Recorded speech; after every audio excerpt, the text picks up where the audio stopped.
This video contains subject matter that may be offensive and disturbing to some people. If you are the type to require a warning throughout a video or show, let this message serve as your warning. This channel discusses the harsh reality of true crime. If this warning is not sufficient for you, consider a different genre and unsubscribe from my channel immediately.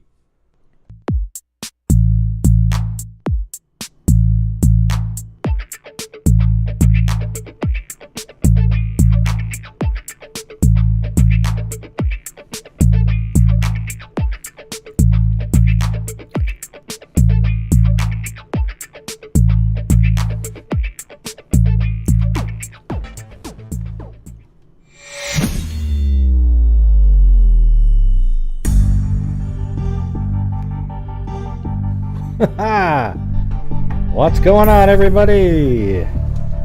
Woo! Yeah.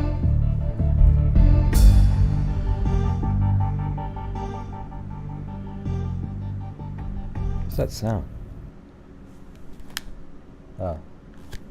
Must be an air conditioner or something. Yeah, really pretty amazing. You know, it's not confirmed or anything yet, but it was enough where, you know, they called me up, Identifinders. Misty called me up. She was on our show that one time. She's like a savant genealogist. You know, like just unbelievable. That's what I referred to her as on the phone. So I was just kind of chilling out. I don't really have a lot of material for tonight because I was just kind of on the phone and, you know, I don't know. It just kind of took stuff out of me too. You know, it was weird. It was like, wow, unbelievable. Yeah. So the Bibb County John Doe that we funded, it's all you guys. Like when you guys send in $5 or 10, or if you send in, you know. Part of all of that goes to all of the charities that we donate to, but our biggest benefactor, we've donated $35,500, and Jeff S. alone has donated $2,500 to the DNA fund, but we've donated $35,500 as a channel to various charities, and the Freak channel as a whole has donated about $15,000 to the DNA fund, and then Jeff S., who matched a $2,500 contribution, you know, so we matched it. So we're up to, the DNA fund is at $17,500, and the Bibb County John Doe cost the most. It was probably cost something like $7,000 or $8,000. Okay, it's so unbelievable, everybody. I had like chills as soon as I saw the phone, and I knew that Misty was on the phone. I answered and I go, "Oh my, do you have some good news?" And she's like, "Yes." And then went through this. You know, she talks really fast, and I'm glad because I didn't want to remember everything that she was saying, because they're going to come on Saturday, it sounds like, even though there's not a name yet. I mean, they know the name, but they're not going to say the name. They're going to come on and explain the process. It was really pretty crazy. And it even had, hey, thank you guys, Cassandra Morris. See, we're actually building up for the third case. There's a second case that's a crime-related one that's already in progress, but, you know, it's a crime one, so we're not even going to get to know much about it as it's going on. Puppy love? Oh, you like my... Hey, where did Chloe go? Chloe! Come on, Chloe! Up. Sit there, up there. I don't know where she was going. What are you doing? Yeah. So, very cool, very cool. You know, it's weird. I always find myself... There's always something that happens in the evening that dampers my mood. Like I was on another channel, and then somebody just randomly slammed me for what I said last night about speaking English, you know, at a press conference. And then I said, no, I was just saying this. And then a moderator said, oh, Gray, you know, be kind to everybody. I go, what do you mean? I was just responding to him. I didn't say anything. And then it just starts this weird sort of downward spiral of people that aren't paying attention to what was said. And it's unbelievable. I don't know what goes on, but, you know, it sort of dampened my spirits for a few minutes there. But at the same time, this was so much bigger that I really don't give a shit. All right? Yeah, it's just amazing people out there. Just so many, just, you know, one of them even watches here, but they're a moderator over there, and they just didn't get it, what was going on. It was kind of startling, really. They thought I was talking about something totally irrelevant, like, they thought I was talking about somebody on the channel, and I wasn't. It was really weird. Anyways, hey, thank you, Rita Schaefer. So what I was going to do is go back over the PDF document again. And by the way, the phone number is good if you guys want to call in and let me know what you're thinking about this. So the number up on the top there if you want to call in. Yeah, so this is in 1961 on this bridge right here. A between 14 and 17-year-old kid was hitchhiking, and apparently, you know, maybe from North Carolina at the time, and then on the route to I think he was heading, you know, he's in Alabama, so I think he was trying to get to, he says he was trying to get to California to join the military, but he went off this bridge right here after being picked up by a, well, somebody picked him up as a hitchhiker, and then the car went off the bridge, and he got killed, and they never were able to determine who he was, so he was buried in a unmarked, well, the grave was marked, and it said, I think I actually have a picture of it. Hold on.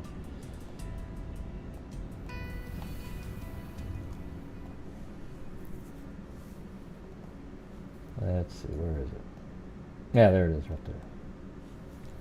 See, here is, this is what we've done as a freak family here, right? This is what I'm saying. So even if this is it, like the entire YouTube deal went away tomorrow, we made a difference, okay? So right here it says, killed in an automobile accident, March 27th, 1961, unknown in life, but recognized in death. Donated by the people of the Bibb County who love children. So they put this up for him. They just didn't know who he was. So then we actually, you know, just as a I don't know what it was. I think it was like earlier this year. I've always wanted to do this. Well, my name is Gray Moose, so I hope you don't want me to call in. You're not calling Greg up. My name is Gray, like the color.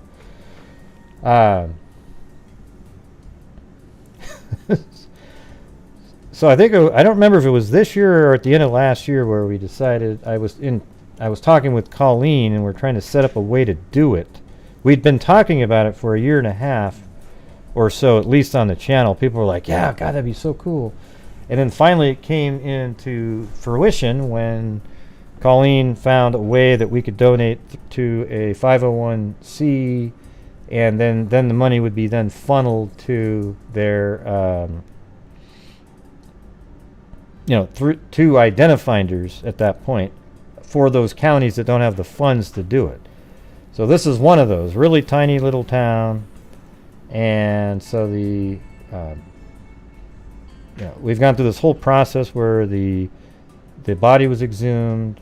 They had the femur and a I don't know if it was a femur, but a leg bone, I think, and then a tooth. And they extract DNA, and then we've gone through a few different processes through different, like the first time through it didn't work quite right, so then we had to do it again differently. Oh, awesome. Sweet home Alamanda. I'm in Bibb County, Alabama right now. I'm so happy about this. Awesome. Folded hands. Purple Yeah, heart, that's awesome. Purple heart. Purple heart. And then finally on the last one, the second attempt, Colleen seemed really, felt really good about it. It was a really good sample. She felt strong about it. And then they finally sent it to another company that then converts it into the format that GEDmatch accepts. It was uploaded. Now you're for Jane and John Doe's, you can use the entire GEDmatch database, not just the people who've opted in. So then when they did that, it came back with a second cousin, which was, wow, you know, that's like that would be golden, but then it sort of, they got stuck at a certain point, and then it just led to, you know, them putting their minds together, and they'll explain all of it. It's really complicated and almost a miracle, but like I said, Misty's a savant in the genetic genealogy world. I mean, just absolutely crazy. So I think one of the ways, though, it was kind of neat that we actually helped. I mean, as a channel, well, we did the funding of it, of course, but in this FBI document right here, I had sent this to Misty maybe right when they said, yeah, we're kind of stuck or something. I sent this to her because she texted me about where they were at. So I sent her this document. It's somebody sent this to me, by the way. I don't remember who that was, but it was pretty cool. And right here, look at the age, 14 to 17. And it's a whole FBI document, has pictures of him. And you can tell how young he is in this picture right here. I mean, look at that. He's very, very youthful. And in the document, where does it say this? Hey, thank you, Crystal, aka Beaver Gaming sub Crystal. Yeah, so we're moving on to the next one. So we were already almost funded the third case. Have enough money for a third one, I mean. I don't know where Chloe's going over here. What are you doing, Chloe? Chloe? Oh, she's like sitting over by the door. Up. Come on, get up there. She does like this little twirling thing.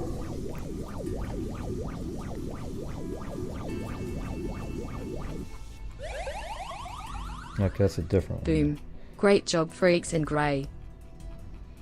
Yeah, so let's just read through this again, just so now that you guys will be more attentive to what we're reading here, okay? Because now actually you'll know what we're talking about when it's all said and done here. A widespread search for information concerning an unidentified deceased white male. This is an internal December 1961 FBI document. A widespread search for information concerning an unidentified deceased white male is being conducted by Alabama authorities. The subject was drowned when his automobile, in which he was riding, crashed through the rail. Wait, hold on. I gotta see what Chloe's doing. I don't want her to poop somewhere.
I got him started now.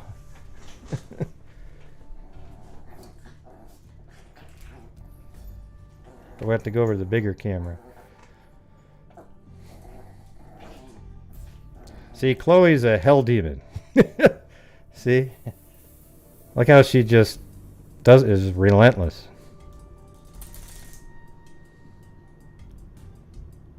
Go get it. Go get a blue. Blue's done. Yeah, Chloe is crazy. Honest to God. Look at that. I mean, she's nuts. I'm telling you.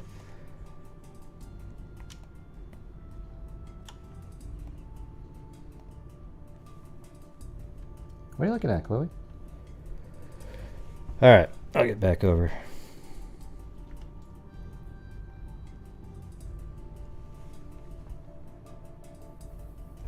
Thank you, Cassandra Morris. Anytime she wanders off, you might find a little nugget somewhere. All right, here we go.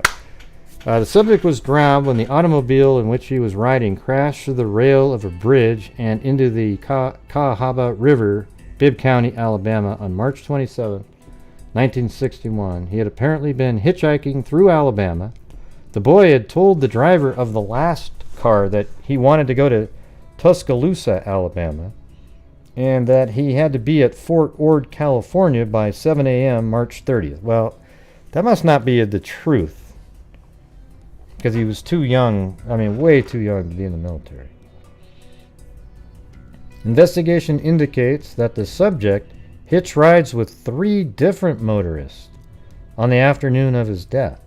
One motorist, with whom it is believed he rode, reported the boy told him that his parents were separated, but that he had relatives between Montevallo, Alabama, and South Carolina.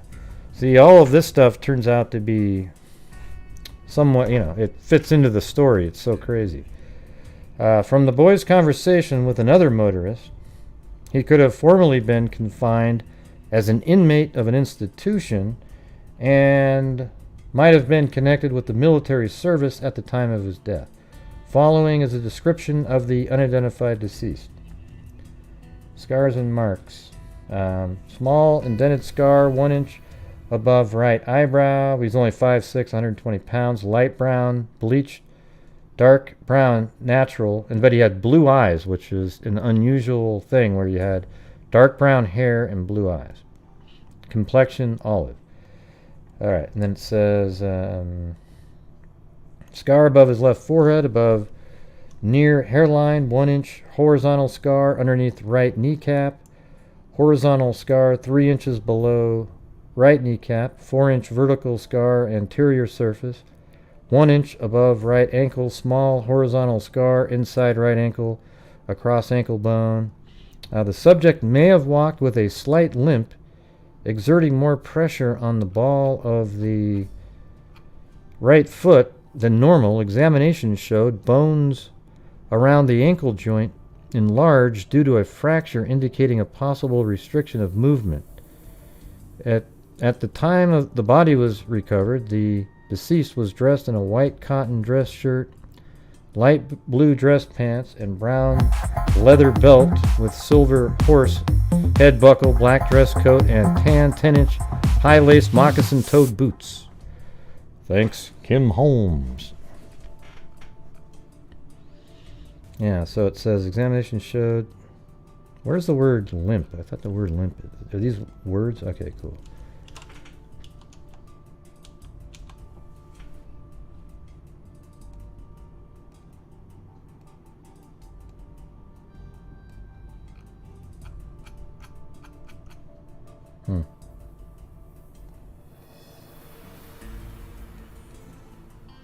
That's weird. I remember seeing that before, but I can't see it.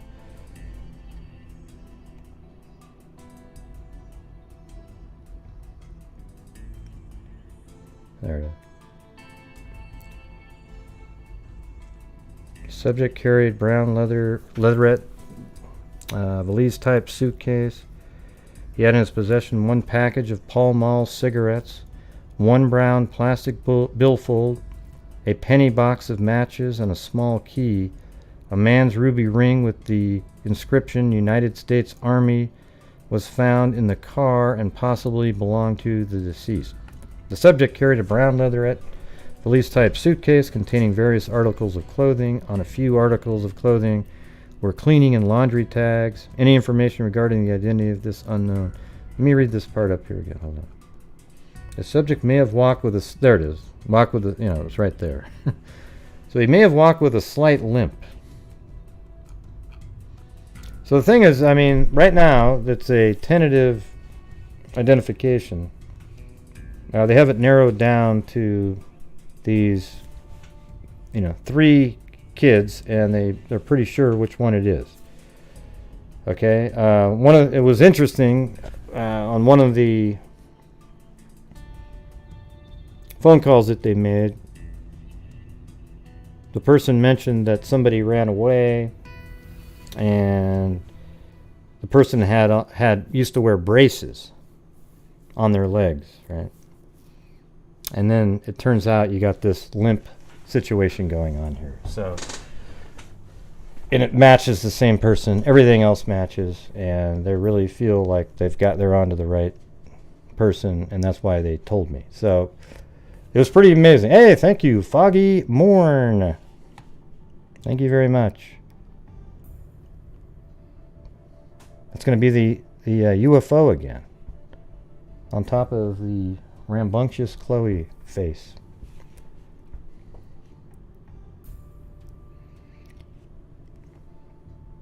All right, everybody, press the like button if you will. So here's the thing, everybody. Even if you hate my guts and you don't like me and you think I'm rude and all this shit, we're getting stuff done. So if you can put up with that, it'd be awesome. Oh, shit.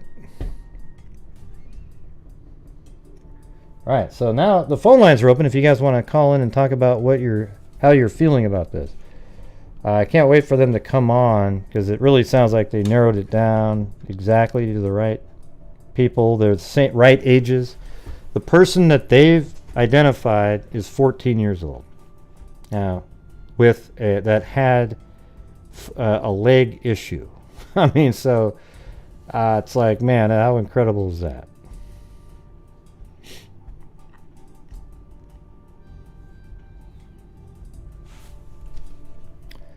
Yeah, well, they said he was 14 to 17. Doesn't he look 14 there? I mean, he does look like he could be 14. He had cigarettes too, but when I was in first grade, I had these kids that were smoking in third grade that were trying to burn me with a cigarette. So, I mean, there's kids that smoke at 10.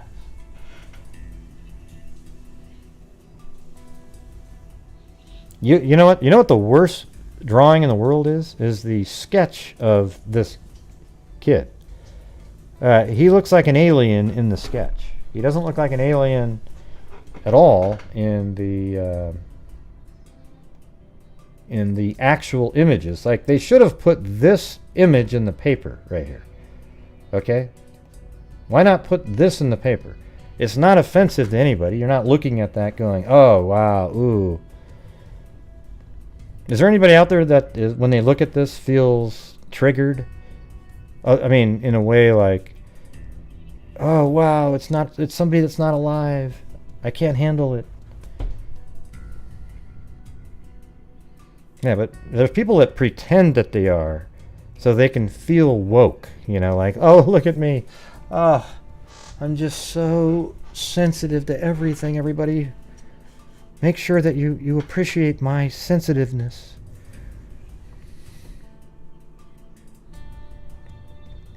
No, I don't even think back then. You just put the picture in there because that is him. That looks exactly like him. His hair is exactly the way it was. And people would have went, oh, yeah, I saw him 2 days ago. That's why they should have put this out. This one right here. There's nothing offensive about it. Looks like he's sleeping.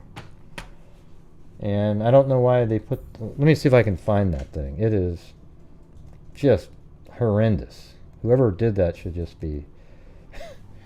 let's see.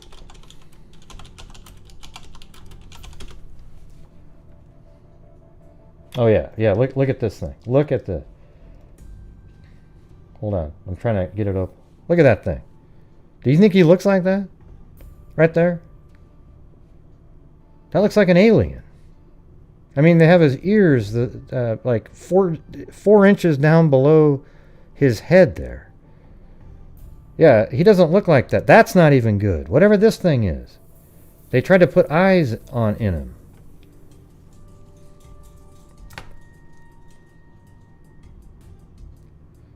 Yeah, I mean, really, whoever did that first one should be a little bit ashamed. Look at that.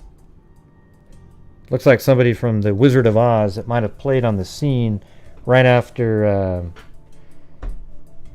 the house crashed into the ground. No, it's horrendous. Come on, nobody wanted to call in? You guys are...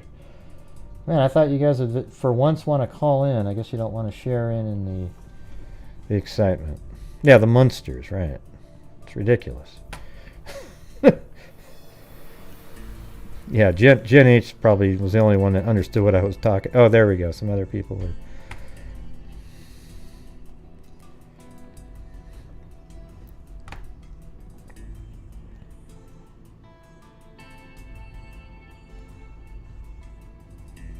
Yeah, see, even that one doesn't look like how the drawing is, right?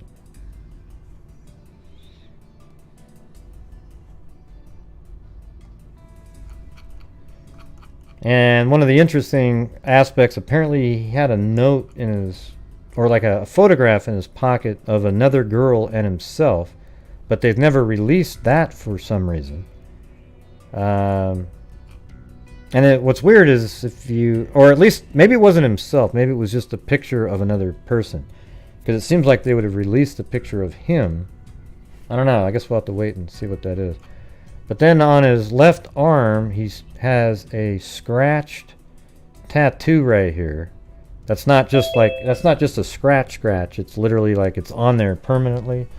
RY plus love, and we don't know what that means. All right. 253. Just got to unmute yourself. Hit the *6. Hello. Hey, Gray, it's Jason. How are you doing? Pretty good. How you doing? Hey, I'm doing all right. I just started watching this broadcast, and I saw about the tentative identification. Yeah. How did the information come about on that one? I might have just missed something. Oh yeah, it was genetic genealogy. We paid for it. Yeah, like we actually nice. This is one of the ones that we've got 17,500 in a fund, and it cost the Freak family, our channel here, probably around $8,000 doing different testing, finally getting a genetic an actual sequence, and then they sent it off to various labs, and then it finally made it to GEDmatch, and then they've got genealogists working on it. They got stuck for a little bit. I was aware of, like, wow, they had a second cousin, but they got stuck because there was a lot of turnovers, like a family got married, and then they got divorced, and then remarried, and all these different things.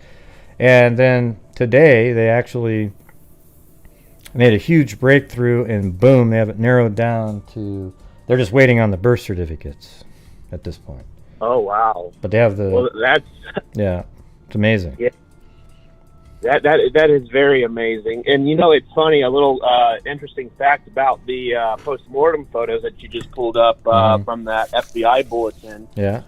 Someone actually rediscovered those photos, I guess, on another website. Because I know, like, the Florida Sheriff's Association, they have a similar website where you can find, like, past archived magazines, and it'll have some of the old wanted and missing persons photos. And I know someone had somehow, some way, come across those photos, because I remember up until about last year, the best post-mortem photo that they had on him was that grainy newspaper one, followed by the bulldog reconstruction that I like to call. Oh god, that one's the worst freaking drawing I've ever seen. But this one right here, I think that's where those newer ones came from. Somebody emailed me this PDF file. I don't even know who sent it, but it was kind of recent. And I was like, wow, that's pretty amazing. It has way more details in there. And Exactly, because if you see there on the arm, you can see that inscription carved in there really clearly. Because before these photos were actually rediscovered, everyone was wondering, is it R plus Y equals love, or RY plus love, or something like that. So there was a lot of confusion until that photo came about, and now it's very clear. I mean, even for 1961, those photos are in great shape. Yeah, well, they're kind of they are. This document was probably preserved, and then now it's just a PDF file, and you're not losing anything. You're just it'll never get worse than it is in this, because it's now digital. Exactly. Yeah. Exactly. Well, I appreciate that, Grady Hughes. Thank you so much for what you're doing, and continue to do what you're doing, man. Yeah, no, it's cool. We're actually making a difference. That's the cool part. Pretty expensive stuff, but it's always worth it to get somebody's name back, don't you think? Absolutely. All right. Well, I appreciate you calling in. Thank you very much. Yep, you're welcome. Have a good one. All right, bye. All right, 201, you're on. You got a *6. Hello. Hello. Hello, who's this? Hi. So this is Holly Won't.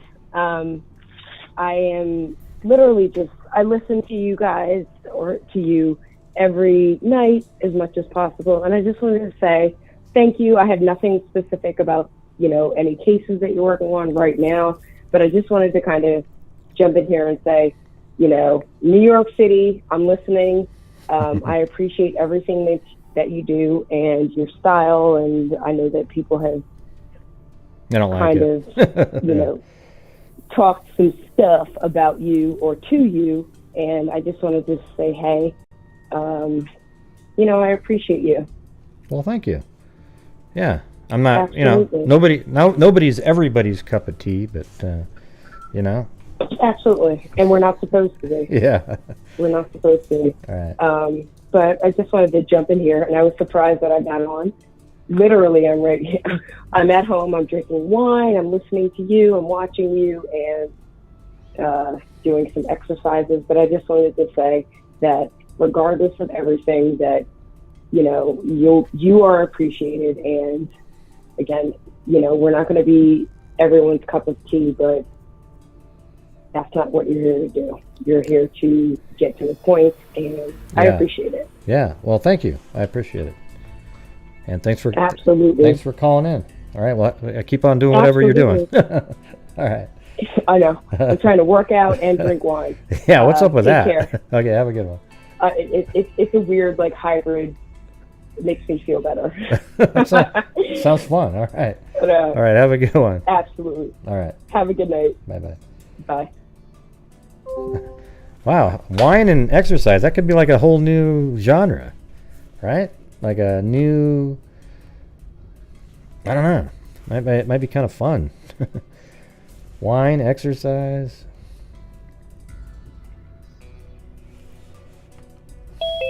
Oh, there we go. Hello. You gotta hit the *6 there. I think. I don't know what system you're using there. Mel? Do you know how to unmute yourself yet? Oh, there you go. What's going on? Hey. Hey, what's up? You got to turn down your YouTube video there. Yeah, I there we go.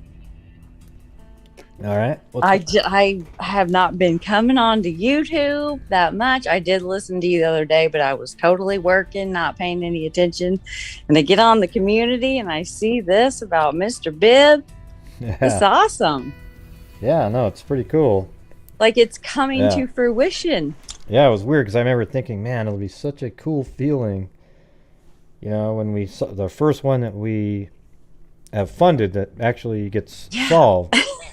And this is the one, this is the first one that we did, and this is actually the one that I wanted solved the most because it's just so tragic. You got this kid that Nobody even knows what happened to him all these I years. know. And, he And doesn't to have a name. think 14 years old.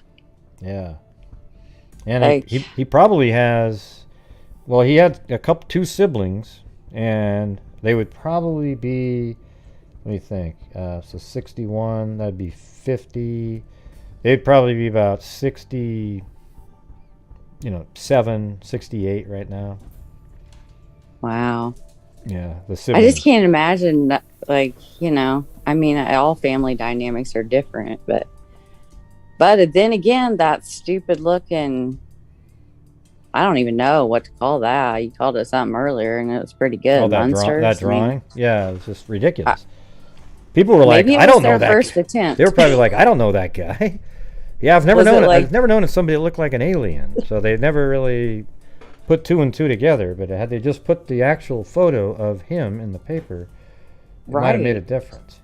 And it's not like it's a gruesome, it's nothing that's gonna Yeah. scare people or be traumatizing. No, not at all. He looks like he's asleep, and he's such a good looking kid and clean cut, and it's just so crazy. Yeah, I'm he so even had glad. the frosted hair look. He's kind of Yeah. he was kind of like James Dean almost. But he's only 14. Yeah. My grandpa looked just like James Dean. He used to roll his Yeah. cigarettes up like that and everything. Oh yeah, have a little pack But- in the sleeve. Oh yeah, he sure did, with the white shirt Oh, yeah. tucked into the Oh, yeah. belt and the rolled up jeans. Oh, the whole thing. Oh man. He That's looked funny. just like him too. That's crazy. Yeah. But yeah, that's just, I can remember when you first started this little new thing with Dr. Colleen, and I just being like, oh my gosh, like this is my dream job that they have. Oh, Like, it I is. wanna- Yeah. I've been actually looking into trying to find, I'm a researcher. Like I want to find the right course, like I wonder to if it'd be get cool actually to, certified. I wonder if there's a way I could get like a group. It'd be just so cool is if we could just, have this thing where, like 2 hours a week, we had to do a live stream where we go through and try to learn how to do stuff, because it's not really. The thing is, what's hard is the quick minds of the really good ones. Like for example, like Misty, she's like, it's just weird Jeez. almost. Like she'll just sit there and go, oh yeah, and everything makes sense in her head, all the little pieces, and then she knows where the break is, and then how to sort of try to fill that in. I mean, it's just nuts. But anyways, Yeah, that's the part that, I've got the medical genetics. Like I can do all that stuff. But when I try to do the ancestral line, I'm just like, whoa, I need help.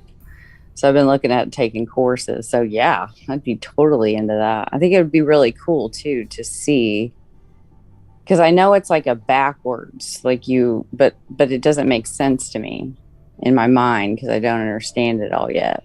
But how they work. yeah. Well, I actually You there's this usually one work lady. down, up, there's a lady but that they solved. There's a lady that solved a case, and that wasn't Misty, and she was helping me. She actually got me. I got all the programs on my computer and everything, and cool. it's really interesting how they, you use Jed match. You load it up, and then it shows you these centimorgan matches, but there's no name. There's maybe an email or something. Then you can use. Right. You go look up the email, and then you find who it's associated with. You might even send them an email and say, "Hey, is this so and so?" Whatever. But then you, once you've identified that closest match, you build out a Right. tree. Then you go to the next closest match, and you build out a tree. And then you find where they intersect, and then you keep doing that over and over again. You use newspapers to find like obituaries that have all the family members. You go through, tons of stuff like that. So it's really, and then you can build these. I think it's on Ancestry.com. You can build a tree that's not yours, but it's just whatever tree you're trying to build, and you just put it out there, and you just put it all together, and Yeah, I mean, That's we were crazy. able to find it was kind of a family secret, but my grandpa was adopted. So, I don't know who he is, and if no one's going to talk Again, Hey, hold about on it, one just second. letting Hold you on know one you're second. valued and we appreciate you. Hey, thank you, Holly. Won't. Sorry, I have my. I'll turn this I hear on. it. Let me turn this on. Hold on a second. Thank you, Kit Kat. It's always good to see Kit Kat in there. I sent you a PayPal. I hope. Oh, did you? Oh. Then I was like, oh my gosh, what if it's like a scammer? What if it's Greeno or somebody like copying your name? Oh, what? I'd be devastated. Oh, man. I'm not. I figured PayPal would just be easier. I've just got on there, and I think it you don't have to pay a biggest percentage, and you get more of the money. But I don't really know. But I just hope it was the right one. Yeah. Well, You'll have to look. Oh, well, that was very generous of you. Thank you very much. Well, it's the least I could do. But very kind. yeah, so we found my grandpa's actual family, and then we had another family secret come out, and I'm begging my uncle to put his DNA in there so that I can uncover who his actual dad is. So there's little scandals, but yeah, it's interesting. I like doing it. It's just I don't understand the reverse of it. Of like, I guess I'm thinking too hard about it. Of like, if you had a profile of a suspect or a Jane Doe, where? I guess it's the same process. Yeah. Well, what they showed me was that lady that showed me originally was once you get the number of centimorgans, there's this chart on another website that shows you how they're related. You know, what level they'd be at. Are they a first cousin once removed, or a second cousin, or a third cousin, or a fourth, whatever it is. So you already know what you're working with, and then if you're aware what a third cousin is, or a second cousin once removed, or whatever, then you might know that's the kind of the level that you have to go to. You might have to go up to, is that what it is, DNA Painter? I can't remember the website, but I've got them all in a folder. Oh yeah, I have so many. Prometheus, GEDmatch, Live Well is a really cool one if you're interested in the medical side. But Ancestry, yeah, I've been doing all that before I ever came on any of this stuff. Yeah. But more for my daughter. She's got a rare medical syndrome, and so I went nuts trying to like figure it out myself because we had to wait like 6 months for the appointment with a geneticist. I was like, I can't. So you know what we should do is find somebody that was adopted, and then us as a channel, a couple hours a week for free. Like we go and try and figure out who that person is, and they just upload the GEDmatch and give us access to it, and then we would, or they would send us. I guess I don't know how that would work, but they would upload the GEDmatch, and then we could try to figure out who they are, right? I mean, that's a perfect way to do it. It'd be cool. How cool yeah, would that because be? it is really just, it's like more so the action than the actual, you just repetitive, keep trying to do it. And I don't know, but it'd be cool to take the courses. I was going to go to college, and then it was like, yeah, well, that's kind of expensive. So this is a lot cheaper to become a geneticist, genealogist. Yeah, but it would just be. I mean, the thing is, that's not really what I'd love to just blink my eyes and be a genetic genealogist working cases, but that's probably not going to happen because I'm so busy doing this. So, but what I would like to know is to have a really great understanding. And like we actually did one, so that's why it would be cool to do I think it's an great adopted idea. case. I'd be totally into that Because an adoption would be similar to, like, they're just an unknown person, right? Basically to somebody else out there. So you're basically like you're uploading an unknown person to a because we used me in the sample that the genealogist was helping with, so I uploaded it to GEDmatch. And we already had one that like 700 because I actually, like a year ago, this lady came forward that was given up for adoption by my mom's sister. So she was this crazy match, and she was looking for her family. So we just removed that one from the equation because that would have been a nightmare. Like I wouldn't have known So we went to the next one, and I started building it out, and I did find somebody named like Hughes B or something, and, you know, but I didn't keep going. I got too busy doing other stuff. Yeah, it's very time consuming. Well, unless is it Melissa? Yeah. But her name is just going right out of my head. Oh, Misty's the one. That's not the one that was helping me though. Some other one. Well, yeah, but like unless you're her, it's gonna be time consuming. I don't know what she's doing. Like she must have like. I'd love to see her at work. I'd like to watch film it. You know, like literally videotape, or just have her screen recorded. What's she doing? I mean, you know, probably. Yeah. It's like Rain Man. You can share screen, can't you? And let her share screen. Yeah. Yeah, I mean, like maybe one of these days. Well, she probably couldn't do that. It'd be probably. Well, I think it'd be amazing on a John Doe if we got permission from like the sheriff and everything. Can we record how this is being played out and how it's going on for future use so people can see what it actually entails?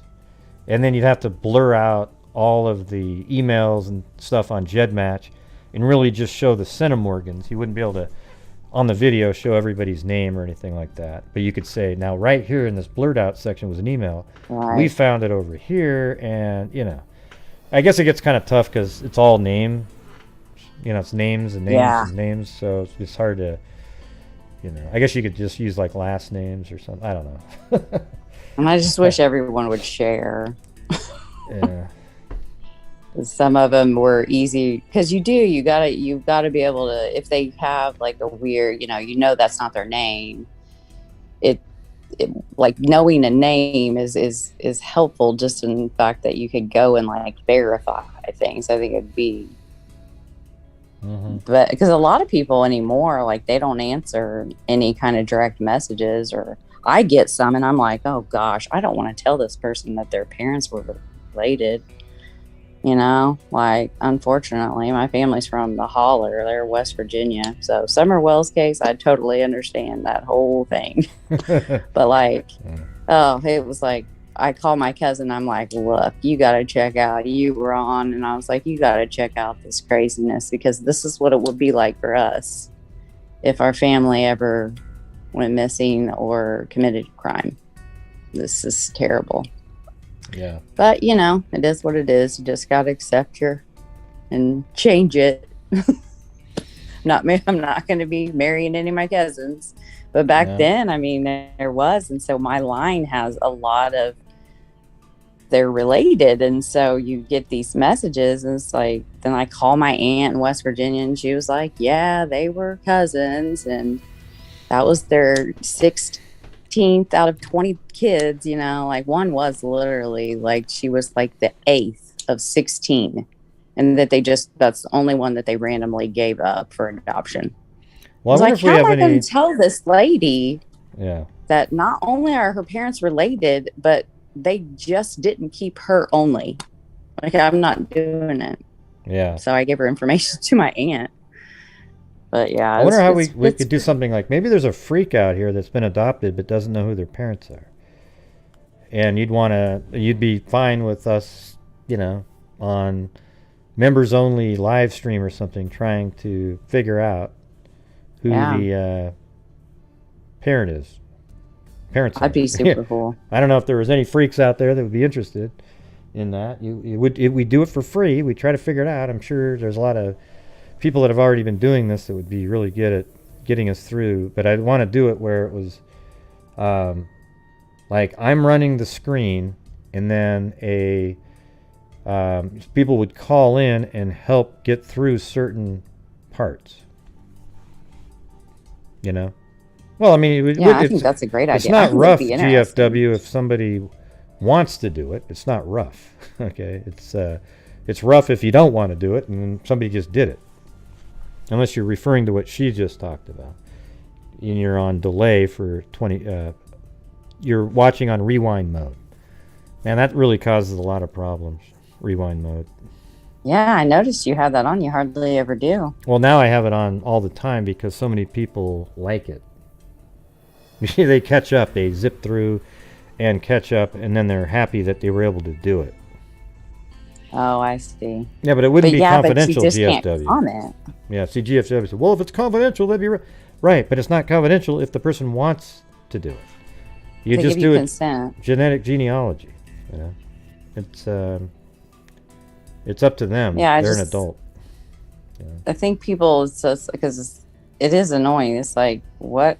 I don't even know. You know, we're not knowing where a comment's coming from. Mm-hmm. But like, if you're gonna watch, you can't comment until you're completely caught up. Would be my rule. Yeah, You should have that rule. like I've But done cases out where there, like you're literally at the end, and the first case you talked about, somebody said, "Wait, so do they went to?" And I'm like, "What are you talking about?" And then you have to remember, "Oh yeah, that was in the one from an hour and a half ago, or 2 hours." Right. Yeah. Yeah. Well, I just wanted to come on and say awesome. So, I mean, I'm just like, I know. huge smile. I know, me too. I mean, I can't wait for Saturday. Is that the day? Yeah, that's when they're coming on, but it's tentative, but I don't think they would have called me unless they were really certain, you know, but. I mean, it sounds like it. Like, yeah, they got the right ages. You said there's a lot of match and age. And he ran away. So that was the thing that was mentioned by right. When she made this call. I won't say where she made it because I'll leave that for. But the person said, yeah, look, he ran away, and he had used to wear braces or something. So then it's like, oh well, there you go. You know, he may have walked with a limp because he has this problem, and he's this missing person in this family, and everything led there. Like, what are the odds that? Like, almost like, what are the odds it isn't him? Yeah, yeah, it would be. It's him, which is just so. I'm sorry, it's just so cool. Yeah, this is really great. Oh, to me, what's your actual name? Do you want to say it or? Mel. Mel. It's Mel. It's my nickname. I mean, I've been called Mel since I was little, but yeah. I mean, once people know how to spell my name, like, I'm just like really easy to find because I'm the only one in probably a lot of different places. There's not a lot, but yeah. So I just go by Mel because it's a lot easier to say. Yeah. But, well, also Cold Truth, right? Oh yeah, Cold Truth. Which weren't we trying to do something really on another case? Weren't we trying to do genealogy? Shannon Polk. Yeah. Yeah, Shannon Polk. That's just kind of. I haven't heard anything, but I've just been taking a step back and working and doing family stuff, and not really been anywhere, but it's been good. Awesome. Well, I'm glad you're pumped like the rest of us. Awesome, and thank you very much for. Hopefully, I'll get to be here donation night, but we'll see. Well, that's going to be Halloween. I just wanted to get it to you early. No, that's going to be Halloween. Yeah. I mean, my kids are kind of grown. They don't necessarily need me, so maybe I'll send them off on their own. They probably love it. Yep. Well, I appreciate the PayPal, and we'll, on Saturday, that's 2 days from now, that's the 30th. That's when apparently they're going to be coming on and talking. We'll see. Oh, yeah. Things might change, if something else comes up and they can't do it. But it sounded like they were pretty committed.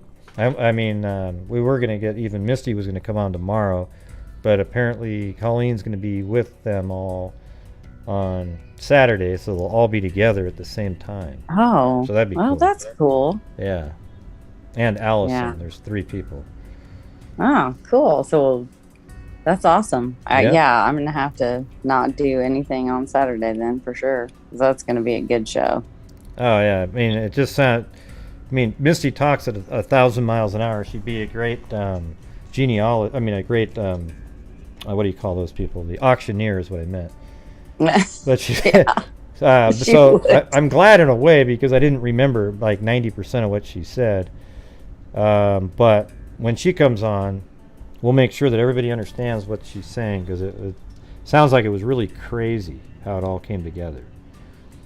Yeah. So I'm looking forward to that. Maybe you could put her on slow-mo for the slower people. Oh, I don't think I could do that. Yeah. Slow her down. We could slow her down in the replay, but Yeah. then it just sounds weird. But yeah, Yeah. she does. She talks really fast, but she's very precise about her talk. Oh yeah, it's very. She doesn't waste precise. times. Yep. So it's good.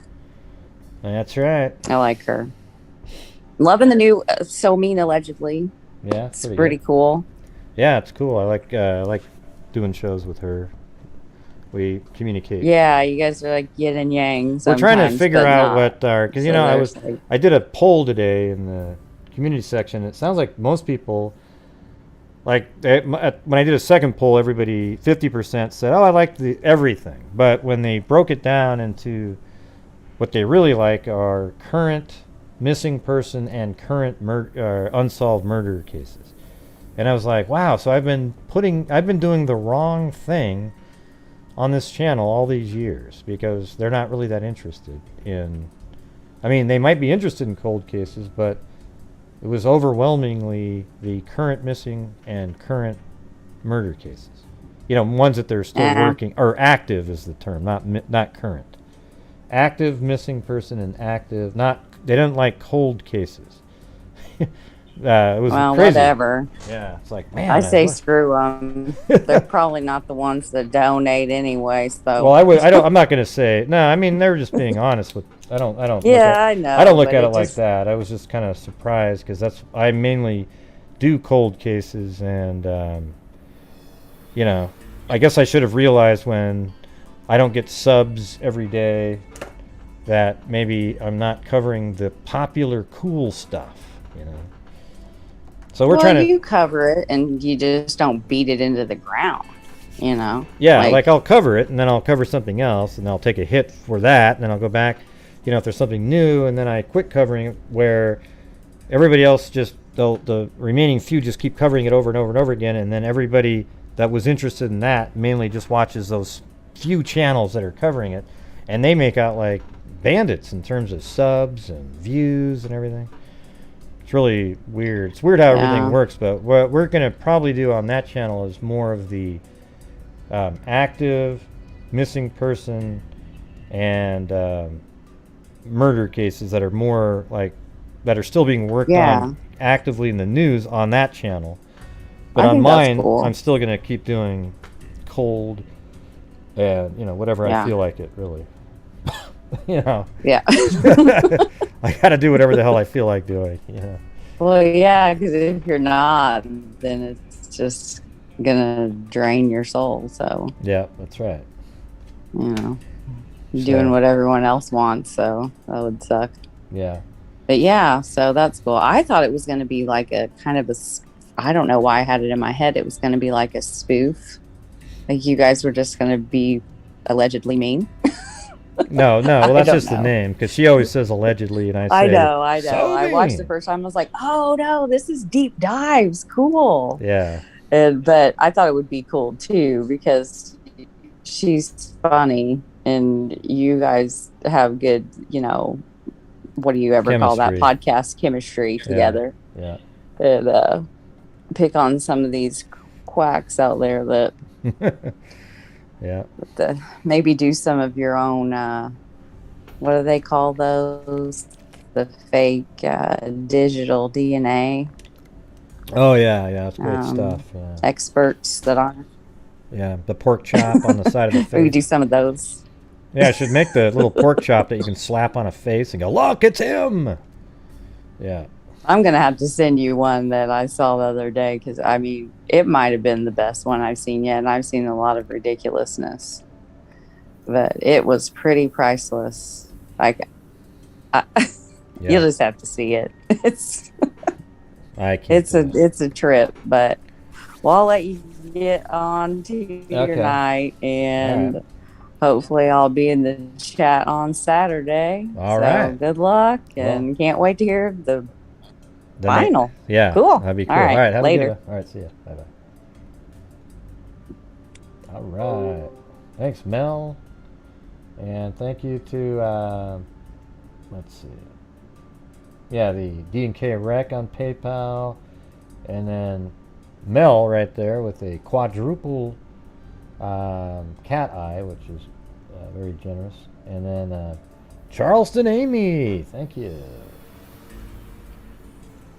Anyways, you guys are awesome, and really, the thing is that's why it's like every night how we just keep raising funds. It helps me keep doing my channel, but then it also makes it so that we can donate a ton of money to the various charities. And now we're starting to see, we always know when we donate to Texas EquiSearch and NCMEC that we're donating to organizations that are amazing, and they're always doing good work. So we know that we're really supporting, but you don't see the tangible return. You just know that they are kicking ass out there in rain, violence against women. But now we are really, completely funded, 100%. Like even when they said, well, you've already done enough, Colleen said that, see, this is how it worked on a certain situation. When we were going to redo it again, they go, well, Colleen said that you've already done enough, we'll cover it. And I go, no, you're not going to do it. And I sent more money in from the freaks here, and then that covered the entire Bibb County John Doe, the whole thing. All right, so they didn't have to spend a nickel of any other funds that they may have had there. Hey, thanks, Freaky Lizard. Freaky Lizard said, let the good karma flow. I am a brand new grandmother today. Oh, awesome. Finally, my legacy and contribution to the circle of life. Thank you, Gray, for all you do. Well, that's pretty sweet, Freaky Lizard. What's the child's name? If it's the birthday today, maybe we can get Mary Lou out. You know what I'm saying? What's the name, Freaky Lizard?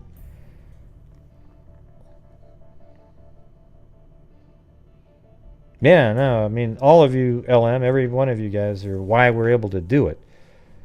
Okay? And it does come from the channel revenue. Alright, so that's,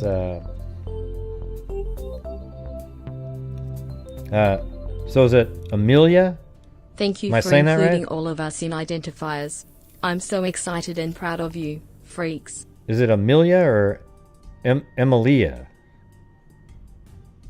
One or two?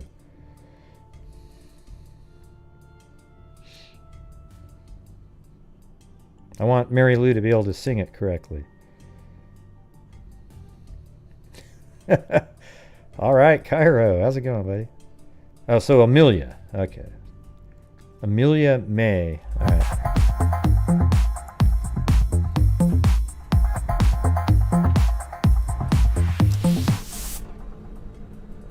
Hey, Mary Lou, I are you heard going the to words sing? digital DNA. I'm here for it. All right. Hey, Mary Lou, you going to sing happy birthday for Amelia May? Okay. Happy birthday to Amelia May. Happy birthday to Amelia May. Happy birthday, dear Amelia May.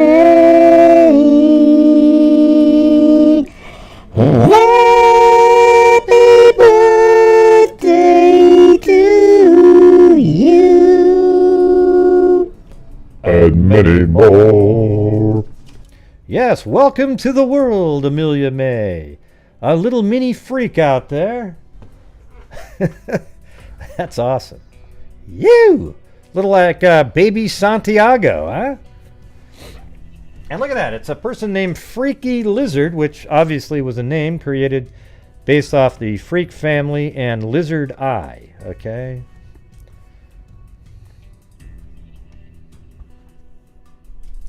Yep. Awesome.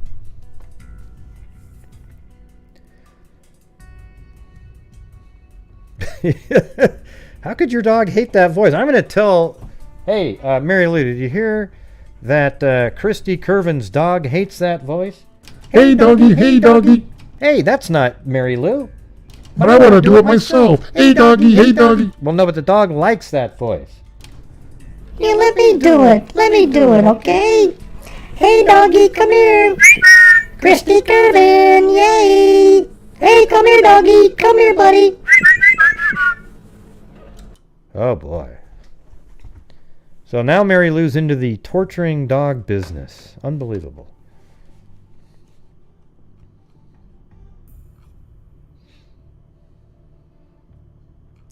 May have walked with a slight limp, exerting more pressure on the ball of the right foot than normal. Bones around the ankle joint enlarged due to a fracture. See, they're saying that was a fracture. I don't know if you'd wear a brace. Like, I don't know. Maybe it was something else. They just didn't look at that correctly. Oh, wait. You don't like the bobblehead?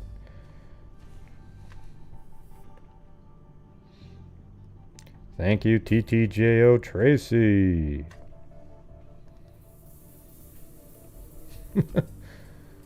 Oh, yeah?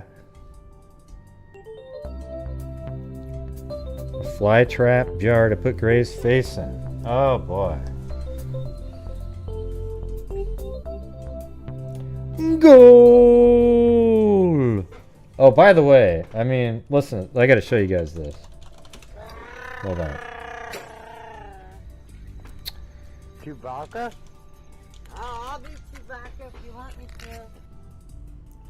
You guys gotta see this goal. Hey, Cairo, if you're out there, you gotta see this goal that was scored in the Timber game last night. It's unreal. That's just... It's one of the most ridiculous things you've ever seen in your life. If it'll play. Here, watch this, watch. Aspria making a big run. Moreno looking for him. Marcinkowski gets it. Oh, he spilled it! A bicycle from Aspria! That was incredible! Watch that again. I mean, look at, who does that, right? Look at. Aspria making a big run. Moreno looking for him. Marcinkowski gets it. No, oh, he spilled it. A bicycle from Aspria! Yee-hoo! Come on, you gotta admit, that's like the greatest damn thing you've ever seen.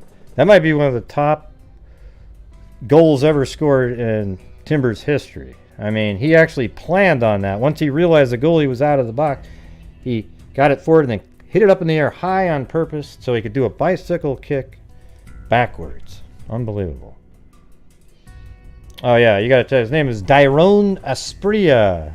Unbelievable. Yeah, no, seriously, that's the craziest thing you've ever seen.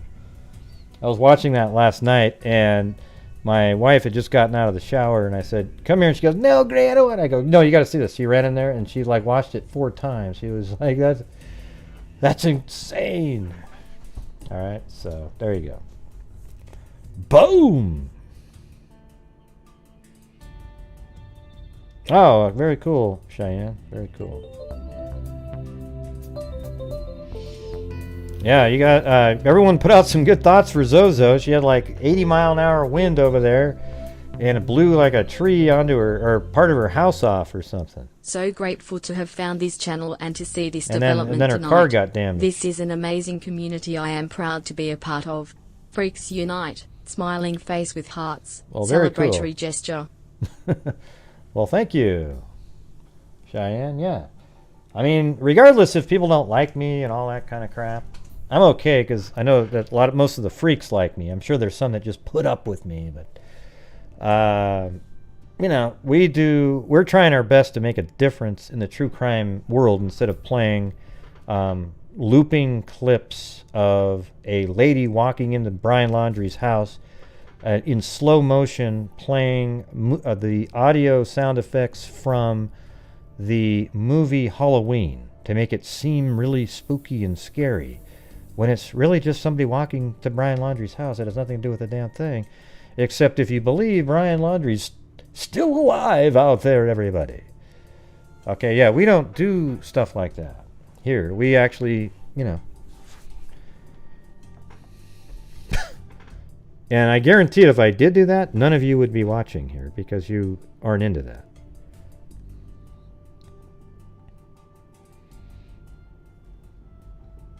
No, he's still dead, everybody. He's dead as a doornail. Yep. There's actually morons out there saying it's part of a government CIA psyops event. That he's really alive, but he's part of a bigger plot. What is he, a hero now? You know, they were trying to fake his death so he could be part of some other thing going on. Interesting. Well, that's true. Why aren't you out there dissing on, or, you know, why are you out there bashing the parents? You should think that they've raised a hero, part of a new CIA psyops event.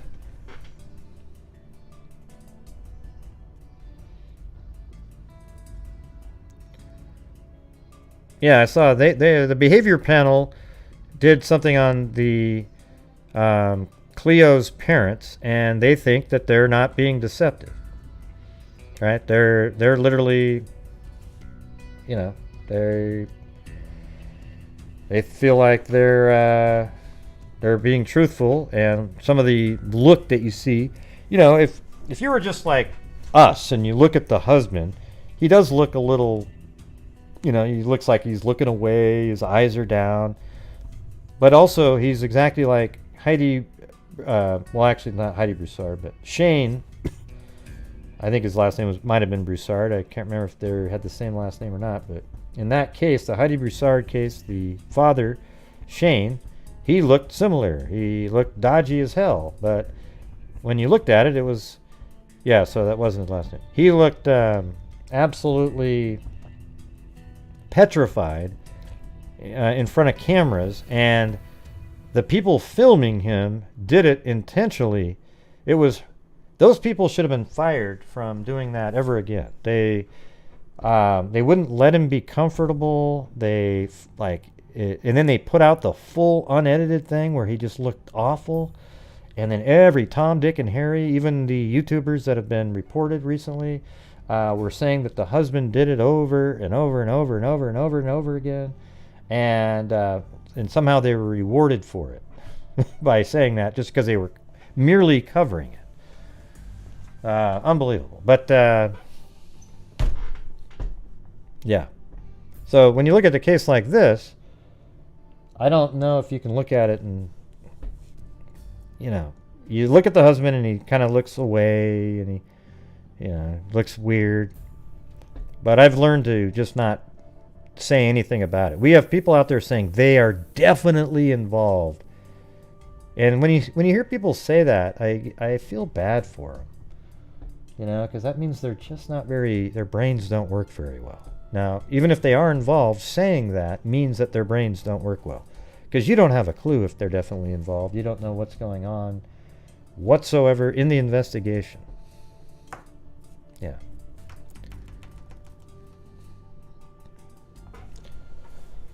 So there is some new information on that I have here.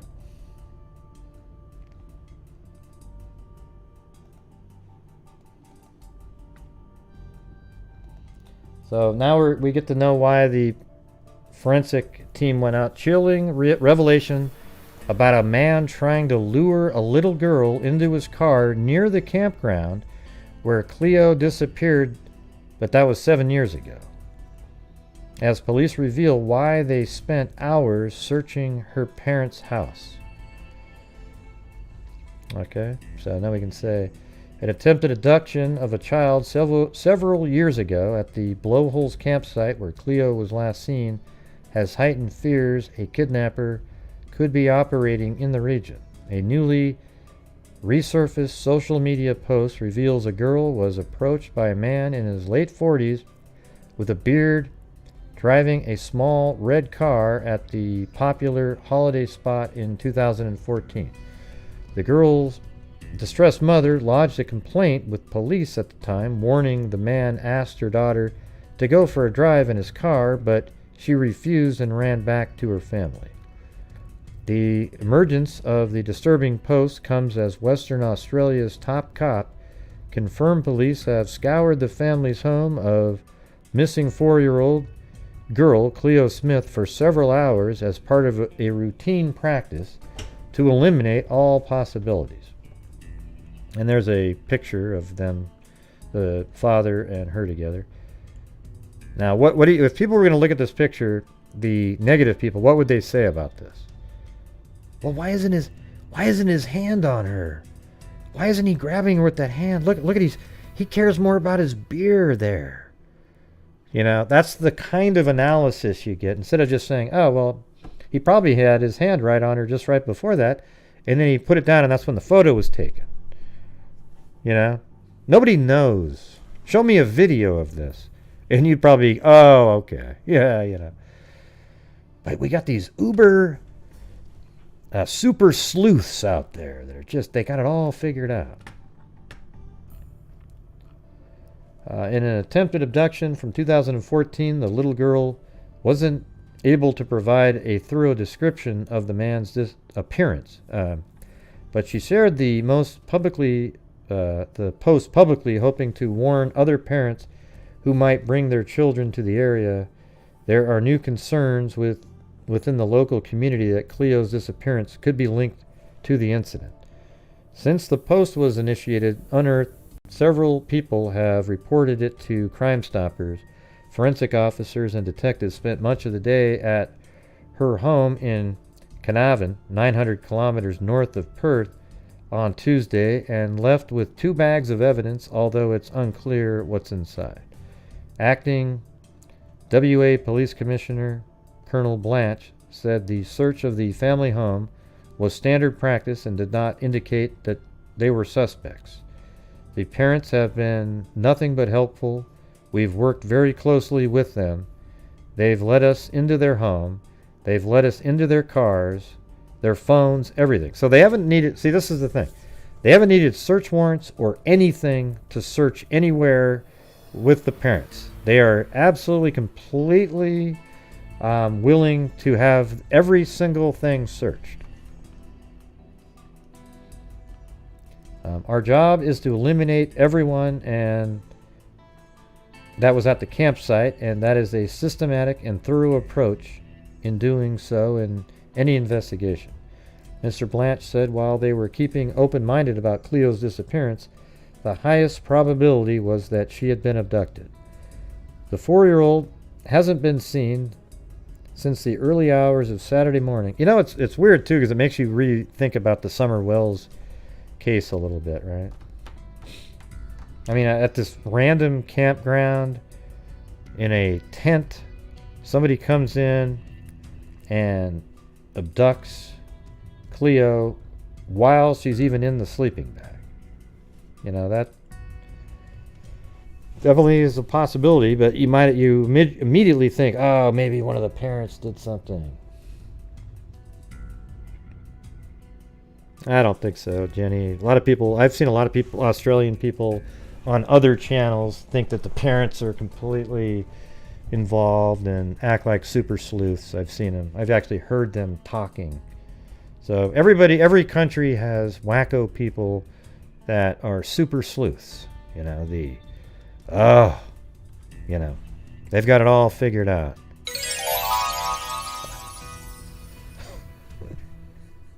I think that's a good super sleuth sound effect right there.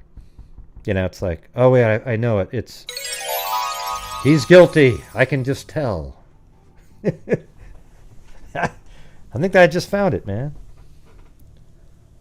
Yeah, there was an interview that Don Wells was on yesterday, and he just railed into the people and got so angry, and he really had a feeling after that, man, he has nothing to do with it at all.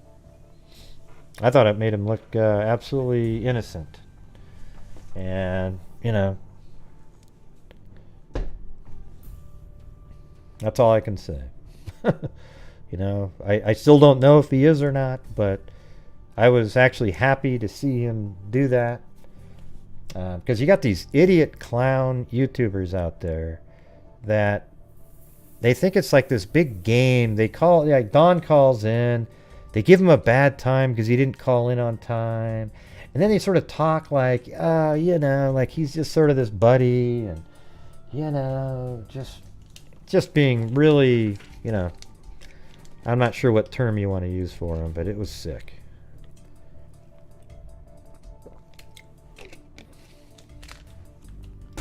I thought everything he said was right on the money.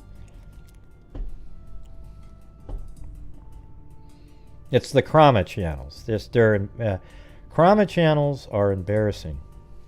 They are, but people enjoy them. So I guess they're embarrassing that they're even related to true crime. But if that's what you like is Chroma, then feel free to watch it. I don't know what else to tell you about it. You should be ashamed of yourself for supporting it, though. Just watching a video doesn't really support, but if you're on there and you're subscribing and you're sending in donos and everything to wackos that are just, man.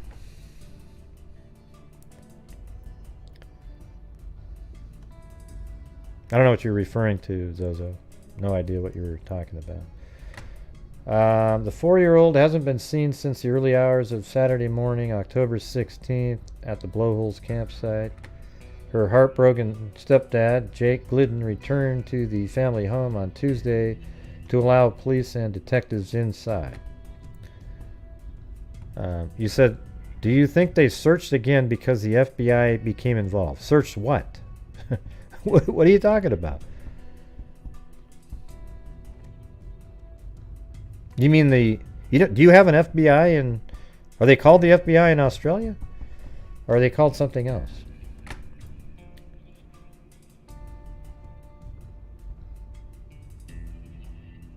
Although investigators had been to the home before, this was the first time they thoroughly searched inside with a forensic team. So that's the reason right there.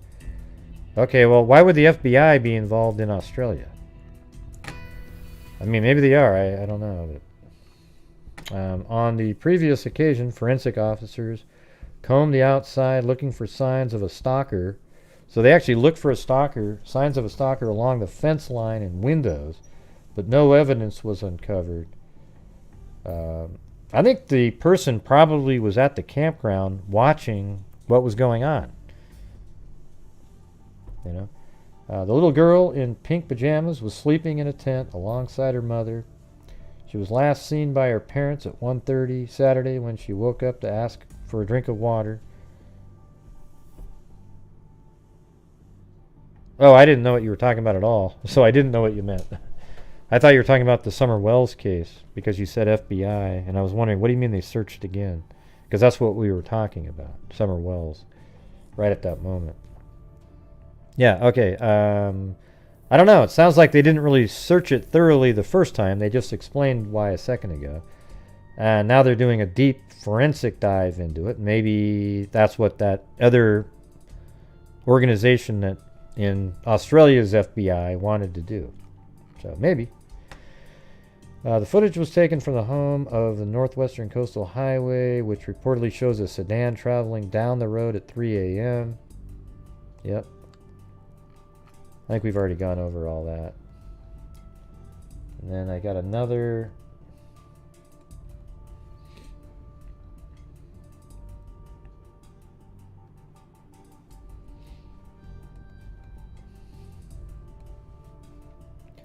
Over 200 potential sightings of missing girl Cleo Smith has led investigator tours.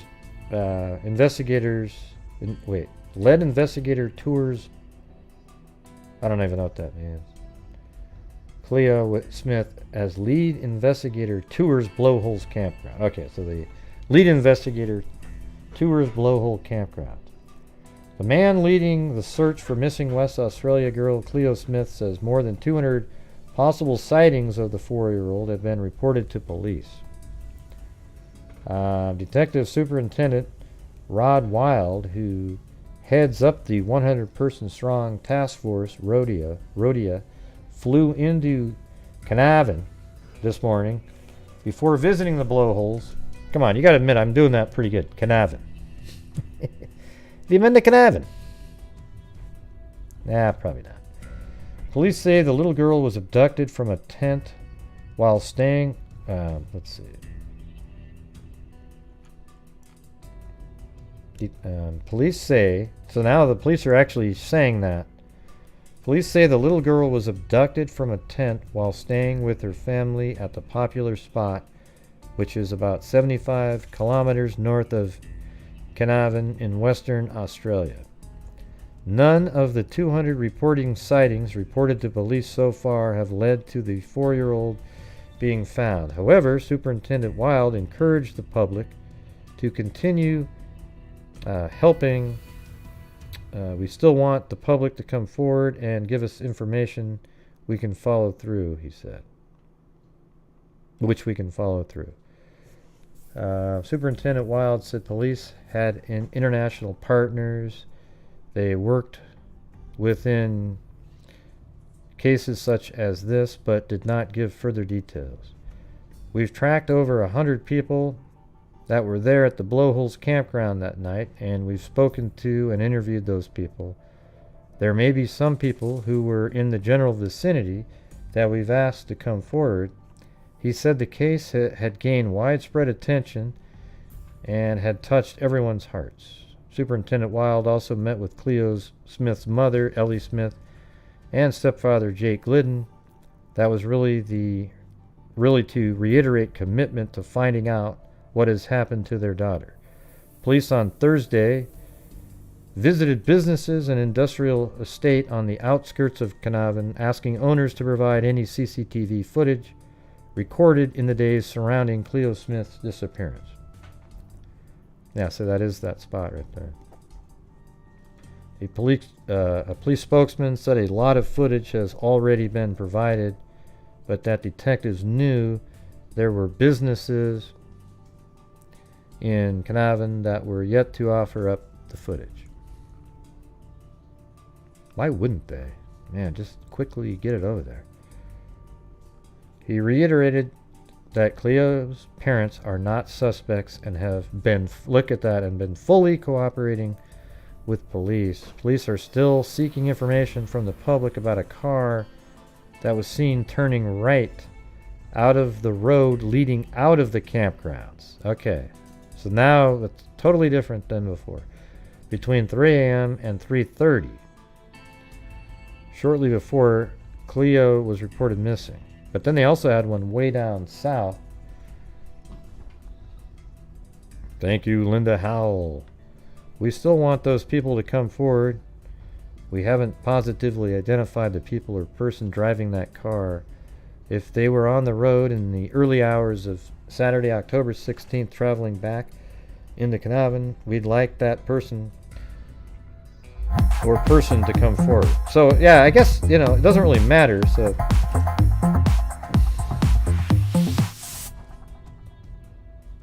We are making a difference. Thank you, Gray, and all the awesome freaks. Heart. Yeah. So here's blowholes right here. And I think you go up like this and then head down. If you put, let me turn roads on there again. Yeah, so it's right there. So this is where they would have turned right here. Oh wow, yeah, right there. And that's that sign, actually, they were just showing on that news article right there. So they turned right here. Okay, now after you turn right there, virtually the next town that you could even drive to whatsoever is, you would be heading all the way down this highway here. This is all Blowholes Road until you get to right here. Then you could either go this way or south, which south leads right into Carnarvon here, and then this way kind of just goes into no man's land again at some point. I don't even know where. I mean, look at this, like way up here somehow. But I think they also think that the car went this direction. But right out of that campground, that's really the only way to go. Take a right, and then you're heading all the way down here. So any camera along here or down this direction they'd want to take a look at and see if it matched up with the time frame. Right?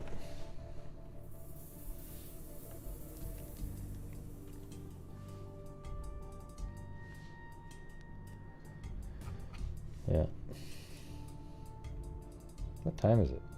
Here, hold on a second. I gotta go check something.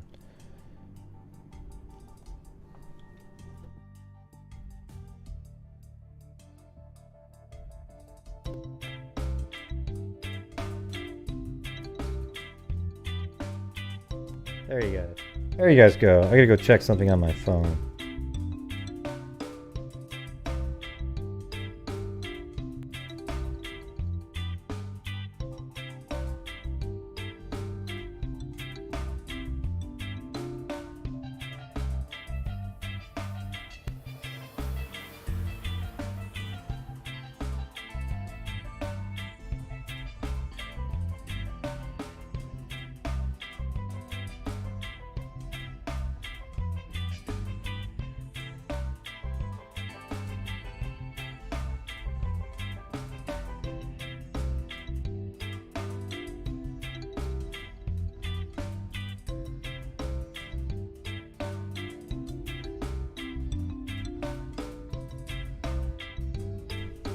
Yep, had to go get the door. But hey, I guess it's a good time for a vacation anyways. It's 1:33, still raising funds so we can keep on going for the doing what we're doing. All right, help support the channel and the funds and charities that we are building up.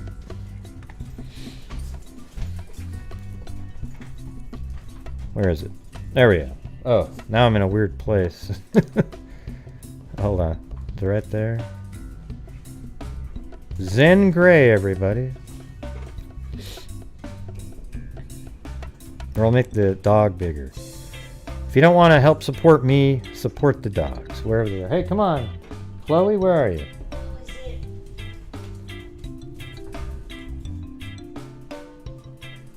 Yeah, we're not quite up to a normal night at this point on YouTube. Thanks, Tawny Lee. Wow, look at that. Emily Flotilla. Megazoid for 2 years. Namaste. Oh, look at, she always does that twirl. See that? Look at that, everybody. Look at that. Look at that's the little twirl she does all the time. It's crazy. Look at it.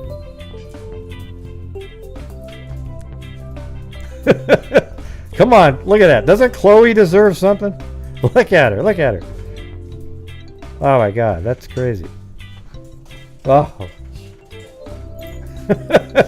Oh boy. Get up. Oh. Oh. Arr, look at. They should have their own channel, these two. They're just crazy.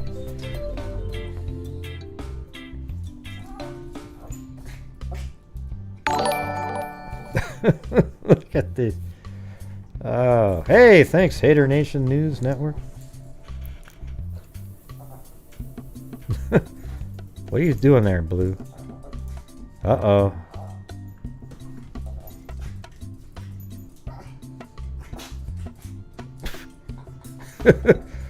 Yeah, she does the little twirl thing all the time. I don't know what that means or why or anything. She's done that since she was like 2. I mean, like 2 days old of it. I think she's only 2 years old anyway. Screen change, what happened?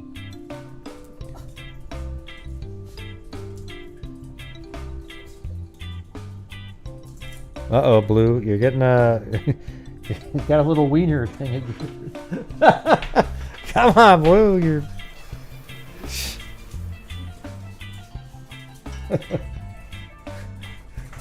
Oh, boy. Yeah, that's all she does. She tortures Blue. But he lets it happen. Okay, that's the thing.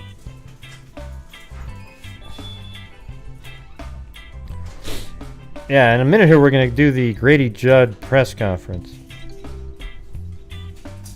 on the 107 or whatever number it was, maybe 103, can't remember.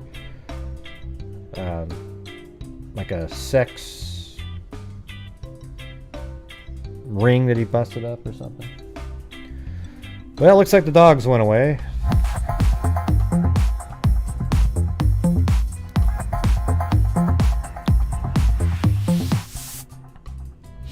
So thank you guys. Appreciate it. Thanks, Matt Pavia.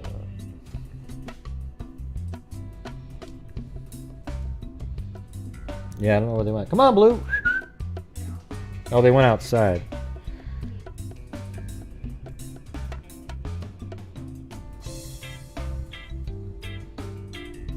Yeah, we're just gonna watch it. We'll pick out some good sound effects from Grady Judd. He says, "Are you kidding me? He's got 5 brain cells, 3 aren't working, and 1 is a..." He's the best, man. He's the best. What's Gorl? What does that mean?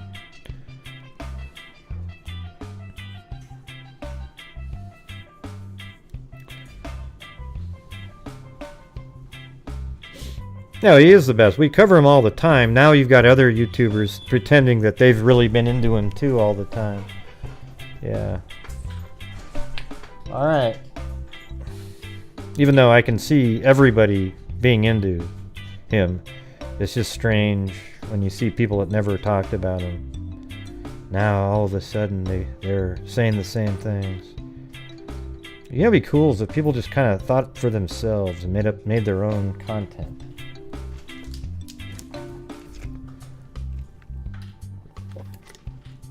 Thank you, Carolina girl. So, hey, Zozo, is it raining over there too?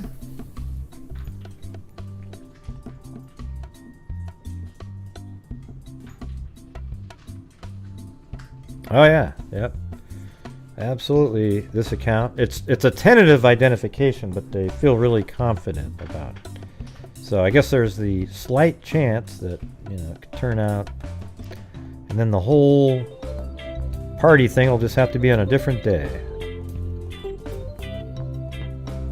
It's just, man, it's just such a cool technology to have.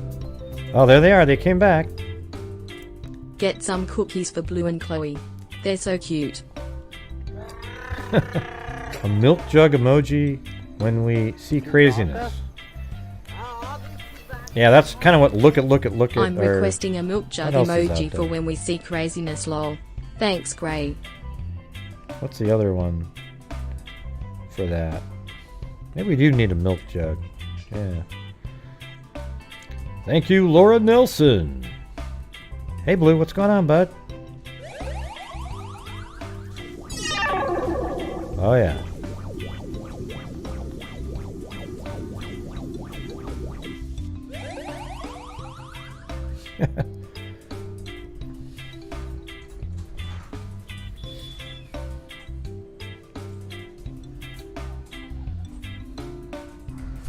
All right. Well, thank you guys for the little mini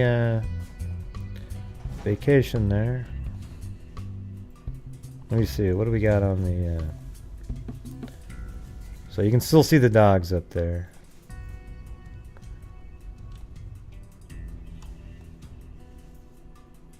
Hold on. That's not the right one. There it is.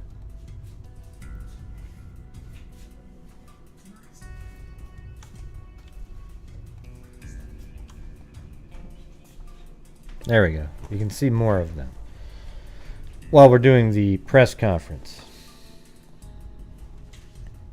Alright, so this is Grady Judd here.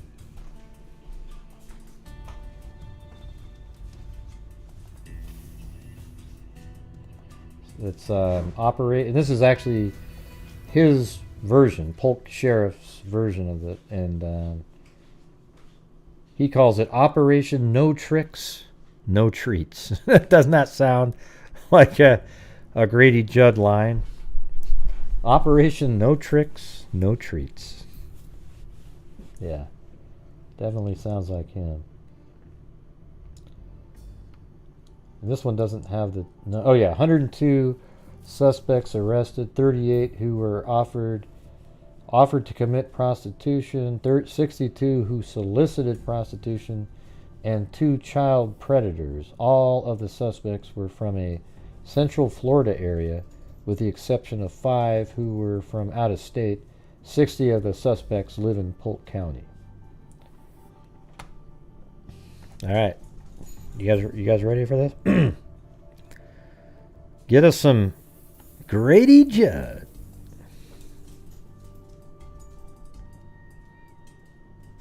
Alright.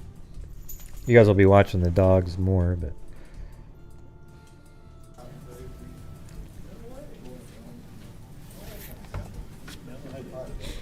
And there's that lady that was there for the last one.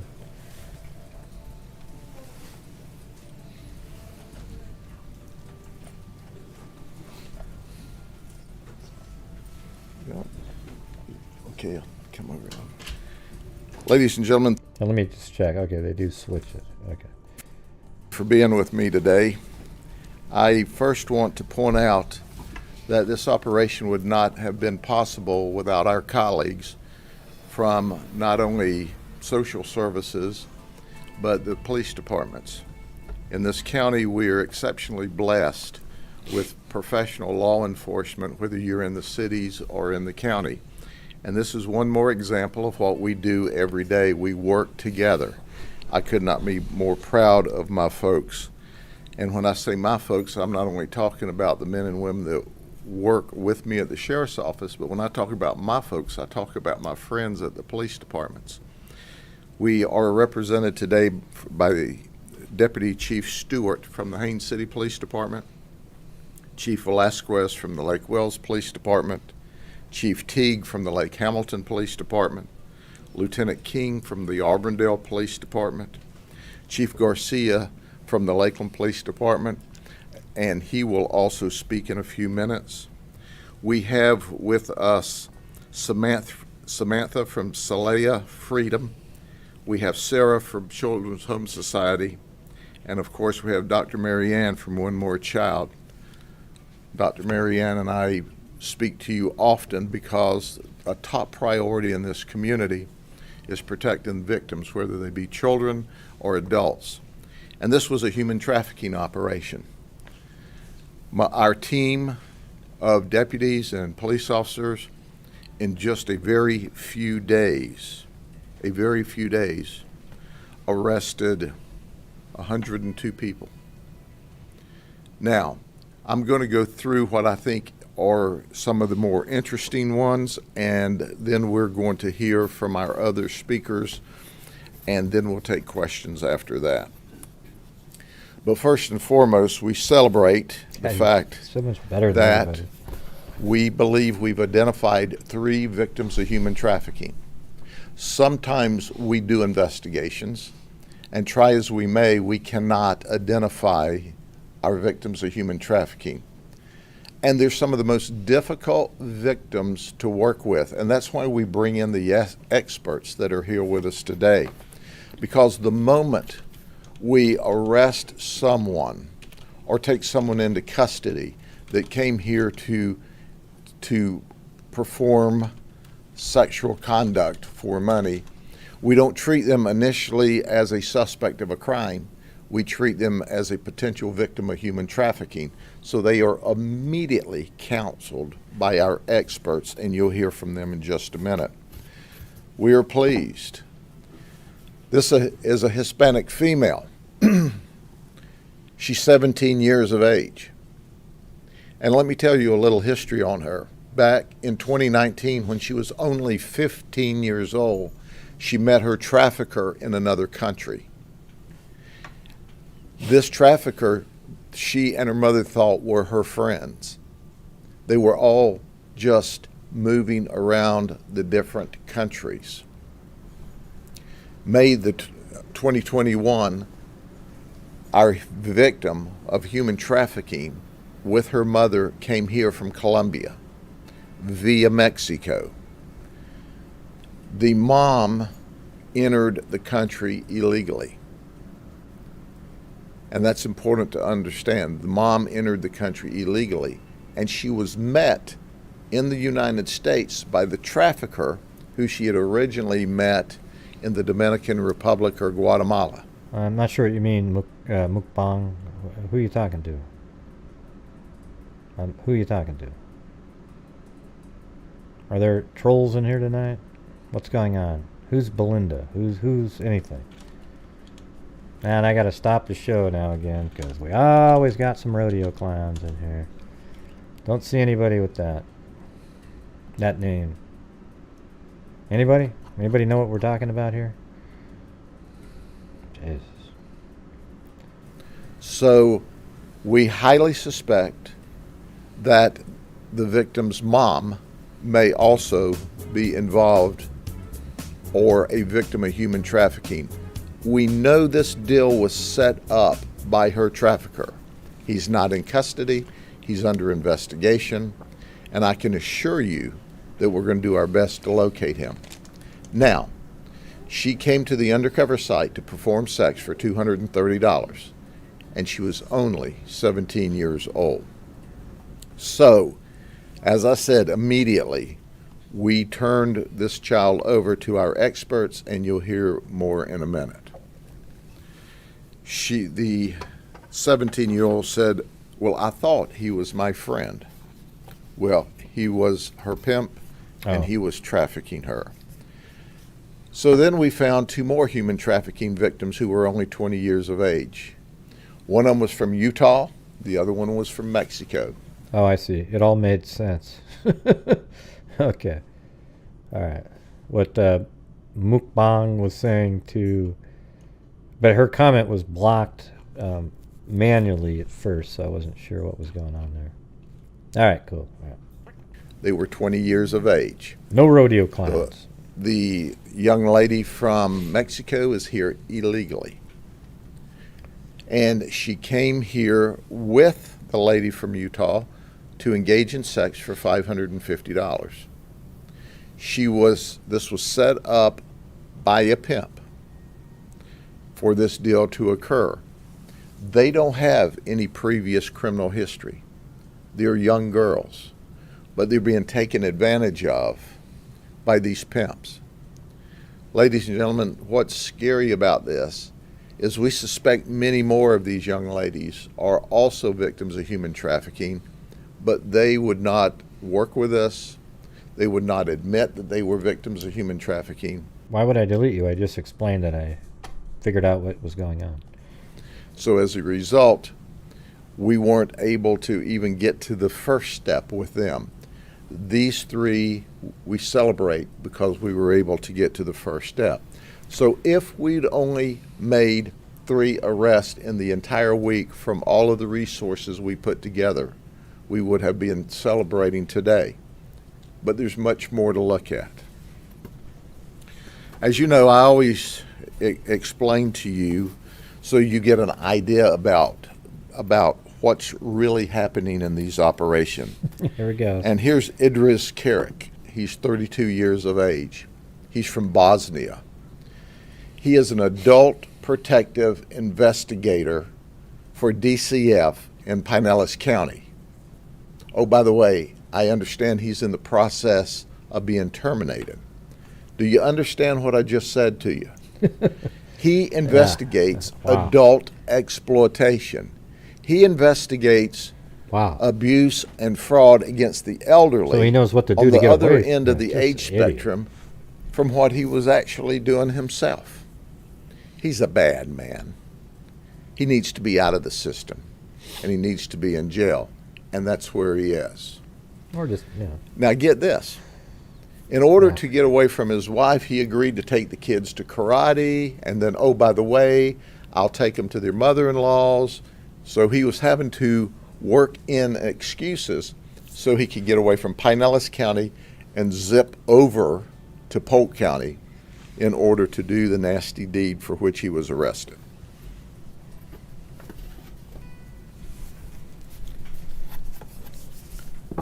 Then there's Alicia Tucker. She's 36. She's from Orlando.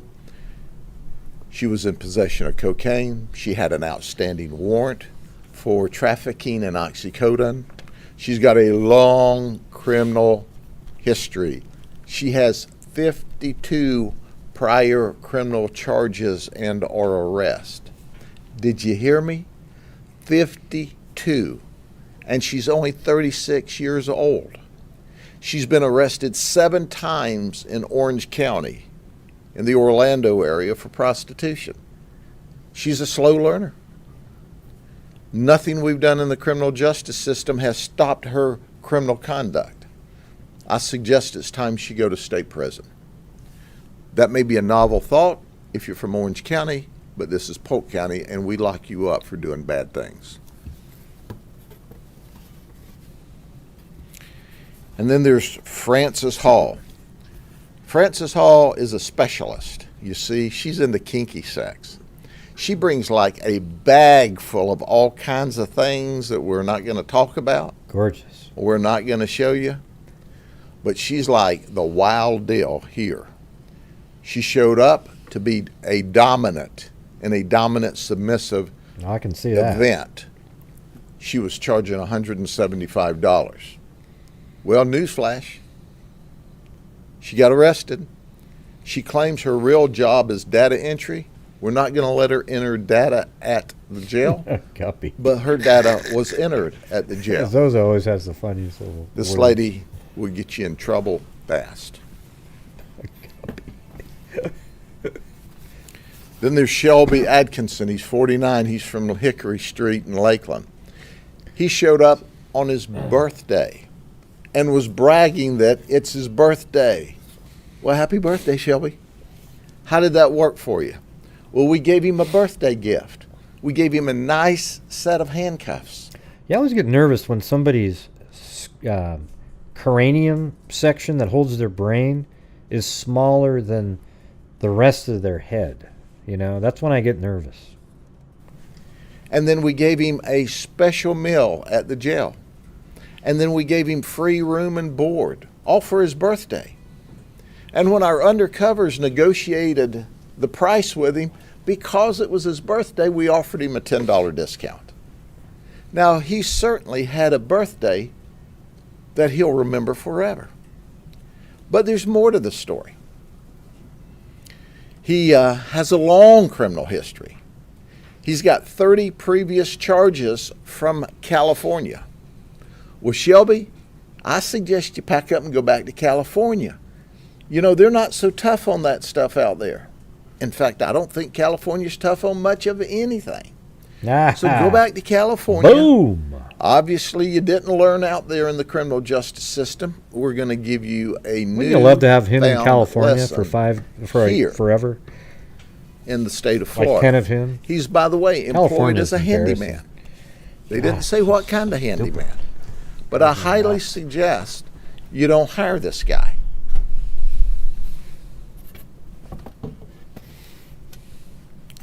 And Oregon. I'd take him in Oregon in 5 Then seconds. there's Carlos Linanos. He's 30. He lives in Lakeland. He works for Purina Cattle Chow, or he actually blends vitamins into cattle food. Well, I guess that didn't occupy enough of his time, so he decided he'd have a half hour of sex for $75. It didn't work out that way. But do you know why he said he did that? Are you ready? You know, you can't make this stuff up. He's upset with his wife. So he decided to have sex to get back at her. That's right. He's married. It was He's a mad with stressor. his It was a wife. stressor, okay? You know, I just don't believe at a marriage counseling session that they would have suggested that to Carla. Listen to me. Yeah, you got to admit, like, me and him are like kindred spirits in humor. Because, I mean, I haven't even heard this, but his next line was already in my head. That's exactly the kind of humor that I use, is I come up with, you know, yeah, I don't think at the, oh, man, I don't know what it is, man, but that's why I love this guy. Married. He's mad with his wife. You know, I just don't believe at a marriage counseling session that they would have suggested that right to here. Carlos in order to make things better at home.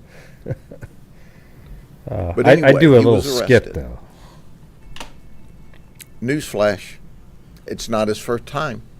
In 2019, in a similar operation to this, the same undercover detective who works for LPD caught him last time. That's right.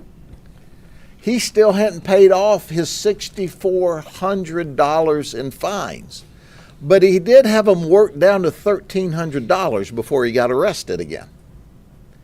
So, you know, he's already paid a ton for that sex, and now we've caught him again. So Did you it hear is what our I prayer said? that the upon Just to let you know, these are the sound effects that we have for on the show of him. So here's one of them. 5 brain cells, 4 aren't working. Here's the other one. Did you hear what I said? Because he says that all the time. And You know, that's just one step above stupid.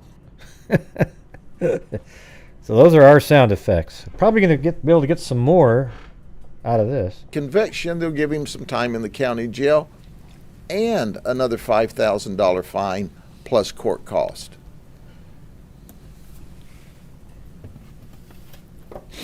I suggest that his wife married a real loser. Then there's Antonio Young. He's 47. He works for the city of Lake Wales as a groundskeeper. He came all the way to the undercover location in Lakeland for sex. And he was carrying a firearm. But he does have a concealed weapons permit. He was not a convicted felon. This is a misdemeanor arrest. He showed up with $100, even though we told him it was $125. Antonio, you still owe us $25 for your non-sex event. He's on his way to jail, or in jail. Maybe he's bonded out by now. Then there's Eric Hawkins, 43.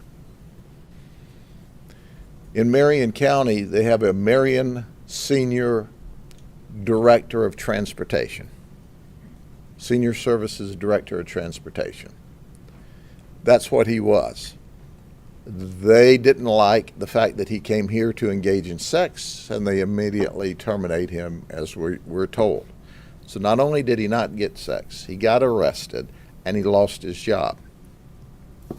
Eric, how'd that work for you, buddy? We talk a lot about child predators. And you all know my number one focus in life is to find these folks that want to attack our children. So while we're doing this undercover operation, our detectives who are specialists were online cruising the different social media sites, and guess what? We found Donald Spencer. He's 64 years of age. That's right. He's been down here about 1 year from Pennsylvania. And he's already in trouble here for very nasty things. He lives in Mulberry. He traveled to the undercover location thinking he was going to have sex with a 14-year-old child, a little girl. He told her online that he was going to teach her and monitor her and help her grow into this world of sex. That's right. So we charged him with traveling and attempted lewd battery. Then, get this, we're never at a loss for quotes as long as we do these operations. Here's what he told the detectives. I knew it was probably a sting, but I had to sacrifice myself in case it wasn't. Are you kidding me? Are you really kidding me? This guy's got 5 brain cells, 3 of them aren't working, 1 of them's used to operate the BB he's got for a brain. I almost might have to add He that came one. up to the operation, admitted he knew it was probably a sting, but that's how strong their desire is to have sex with children. Now, he was very, very nasty in his chat to what he thought was a little 14-year-old girl. All of this was social media driven. He was prowling children's social media sites looking for a child to attack. If this entire operation had have only caused this person to be arrested, it certainly would have been worth it.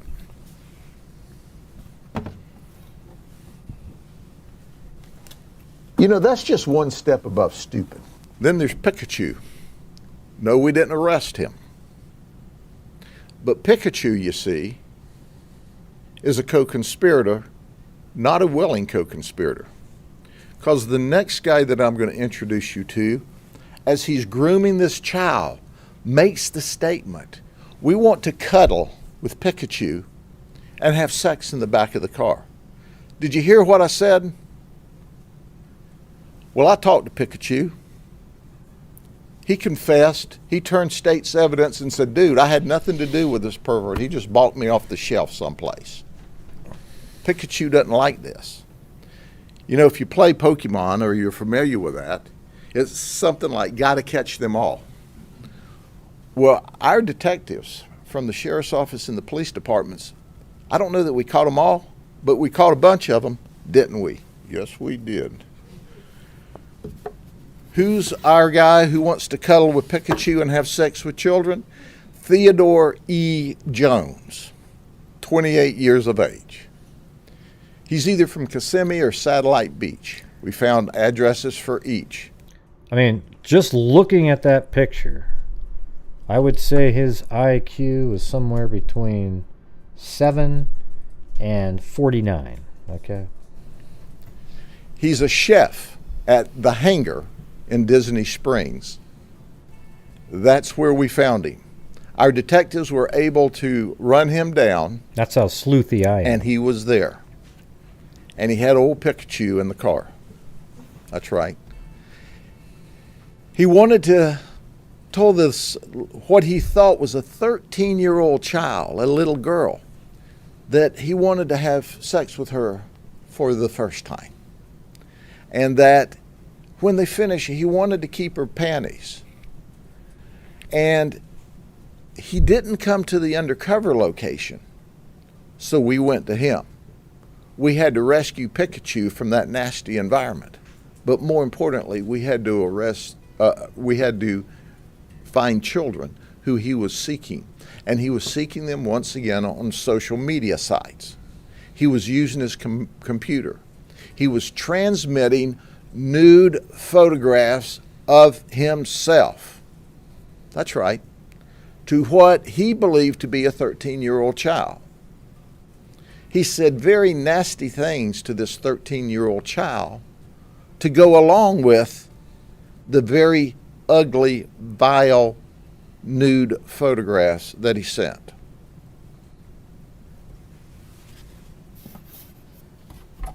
So, you want evidence that he had Pikachu? There he is, hugging her.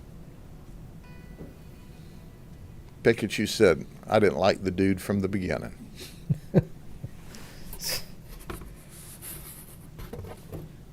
So with that, we'll put Pikachu back to take a nap. It's been a long weekend for him after all. And I want to first introduce the Chief of Police in Lakeland, Ruben Garcia, for a few comments. And as soon as he speaks, then we'll have Samantha speak, and then we'll have Marianne speak. Chief? Hey, good morning. Chief Ruben Garcia, Lakeland Police Department. We're certainly honored to be here in partnership with the Sheriff's Department and our other agencies throughout the county to bring these suspects to justice. That audio is pretty good. 102 sad stories, truth be told. Some of them great stories in the fact that our service providers here, our local service providers, will be able to wrap the services around them and save some of these children that were victims of human trafficking. But for the greater most part of them, they're accountable for their actions. They're being held accountable for their actions. And we're certainly glad that we were able to be a part of that and bring them to justice. I never want to miss the opportunity to thank the men and women that work out in the trenches to do these undercover operations. A long week of seeing a lot of stuff they probably never wanted to see. A long week of dealing with a lot of folks that they probably wouldn't want to deal with on an ordinary basis, but they're willing to go out into those unseedy places and make those contacts in order to safeguard our whole community. So my hat really goes off to them for the great work they did. So again, we're certainly glad to be a part of this operation. We thank our sheriff for being the lead to keep this county safe from this kind of activity. So thank you. Hi, I'm Samantha Cole with Sail Freedom. Did you hear what I said? Sail Freedom is an organization that treats the survivors of human trafficking and sexual exploitation. And we would like to thank all the different law enforcement agencies within Polk County that allowed us to walk with. Here, hold on. Where's that one guy's face? I want to see that again. 5 brain cells, 4 aren't working. Tell me that doesn't fit that perfectly. Look at, like that should just pop up every time this plays. 5 brain cells, 4 aren't working. Enforcement agencies within Polk County that allowed us to walk Thanks, beside them Speakeasy. in this opportunity to put an end to human trafficking.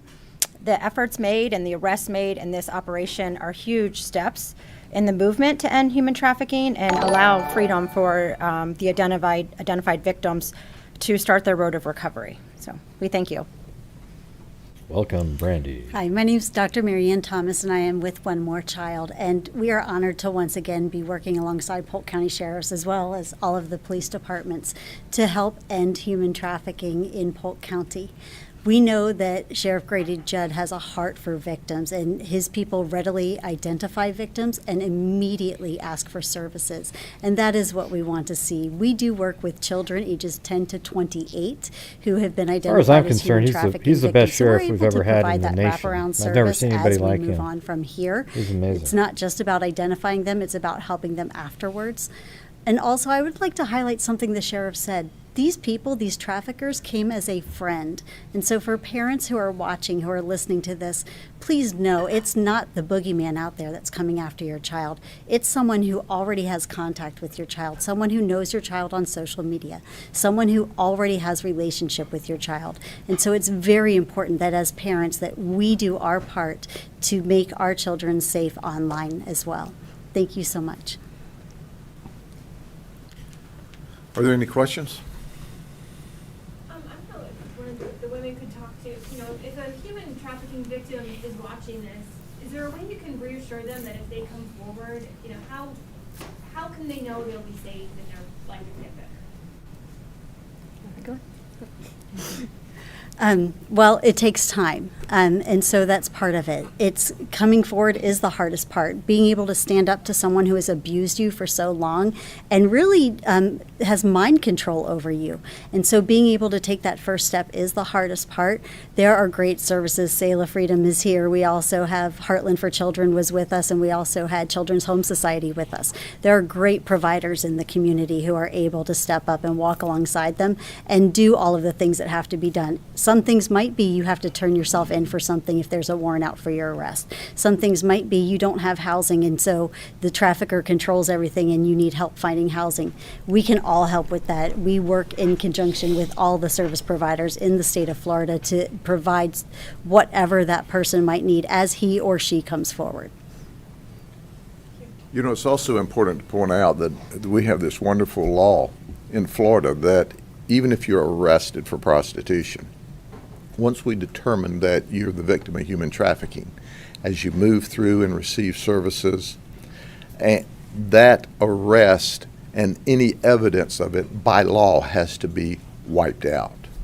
So when we identify these folks, and they are victims of human trafficking and they agree to the wraparound services that we're going to give them for free, then all evidence of that arrest, from the police report to the original case number to the photographs and the fingerprints, can all disappear.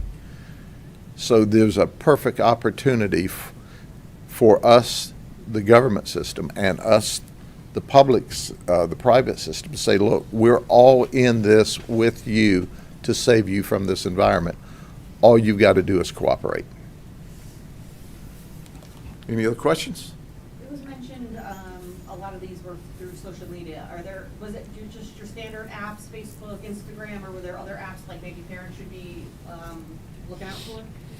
Thank you. First and foremost, it's apps where they're most likely to be able to interact with someone their age or someone interested in what they do. For example, the traditional prostitution apps you'll find in one area, you'll find our section. Yeah, that's a pretty cool law. I like that. Because then it really sort of frees up the victims to do what they need to do, and knowing that they can get sort of a fresh start. Predators prowling for children in apps that are of interest to children.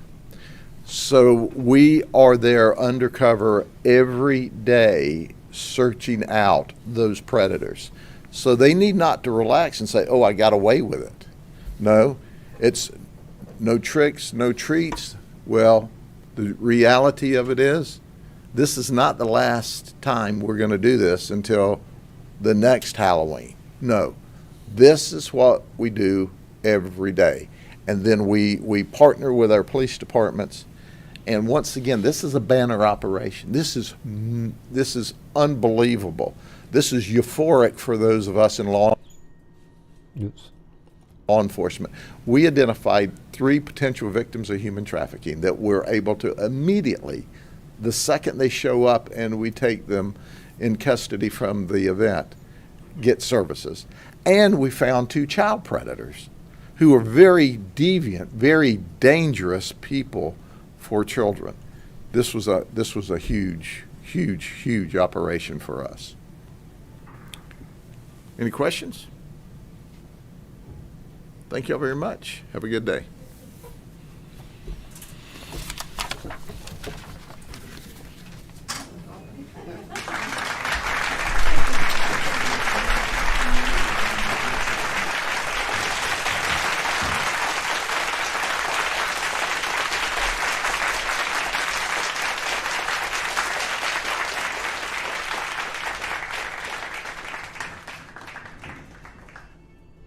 That was my sound effect, by the way, just so you didn't think that was part of it. All right, yeah. Who doesn't love Grady Judd? And I made it louder, these sound effects, so now we've got 5 brain cells, 4 aren't working. Did you hear what I said? You know, that's just one step above stupid. There we go. So this is the James Caldwell. You remember him, right? In the Delphi case.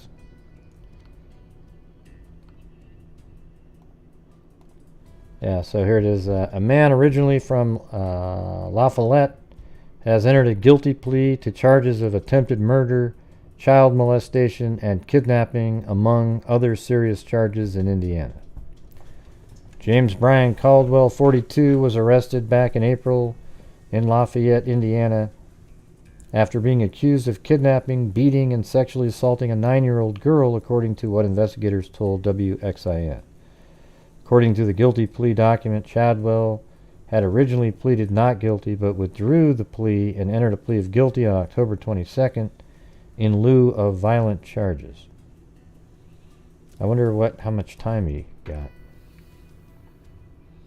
He pleaded guilty to attempted murder, child molesting, attempted child molesting, kidnapping, criminal confinement, battery resulting in serious bodily injury to a person less than 14, strangulation, habitual offender. Man, that girl was so lucky to be alive in that one. A lot of people think he's the guy in the Delphi case. I think it's a different MO. I mean, 9 years old is in the pedophile realm, and a 13 and 14-year-old are not in the pedophile realm. So, and it sounded like police told family they weren't really particularly interested in him. But you never know until an arrest is made, right? All right, let's see. Oh yeah, and then we did have an update on this case. Remember this girl, that body that was found, the northern, and that was the one where I wasn't sure if it was down that road, little side road in Robeson County. The North Carolina Office of the Chief Medical Examiner has identified the body found Monday in Rowland as missing 42-year-old. So it seemed kind of obvious. I mean, among entities that assisted with the investigation and searches were the Federal Bureau of Investigation, Tobacco and Firearms, Explosives, and it goes on and on and on. On October 14th, Lawrence's gray 2019 Jeep Grand Cherokee was located by a sheriff detective and seized after a traffic stop. So the guy that was driving, this Michael L. Brayboy, he killed her. That's just the way it is. He was a sex offender that she was dating, and he ended up killing her and dumping her body out in those woods. So she was identified, and so that case is pretty much done, really.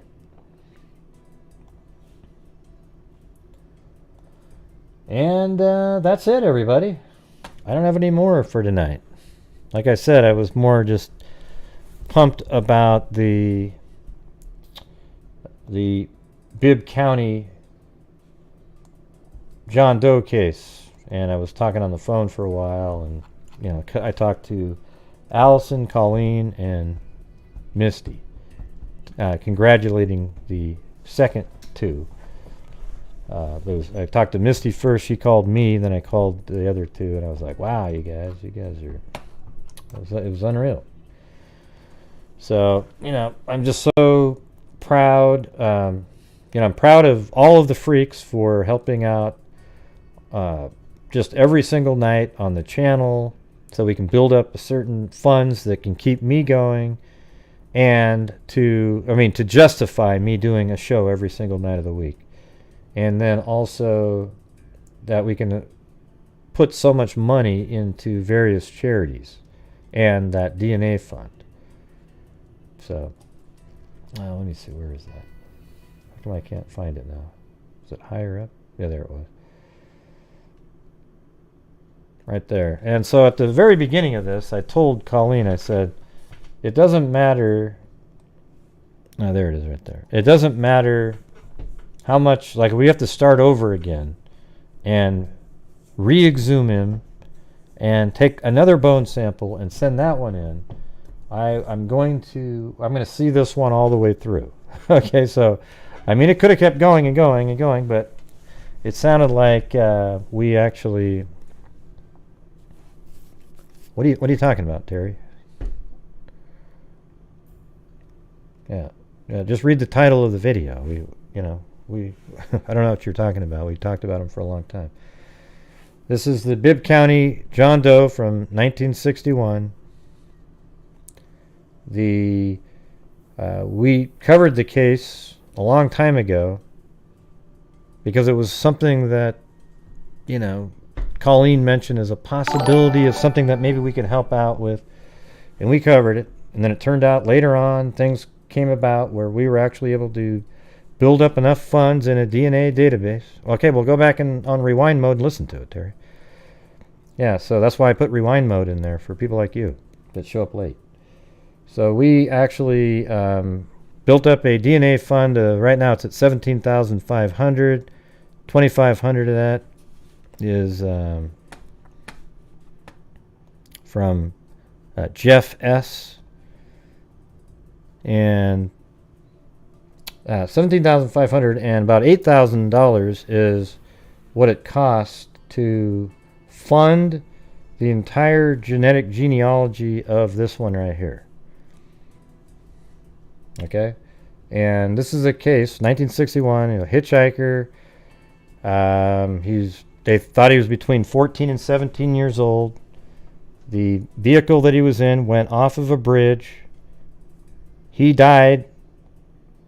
The driver of the car lived, and nobody knew much about him, and there was no ID.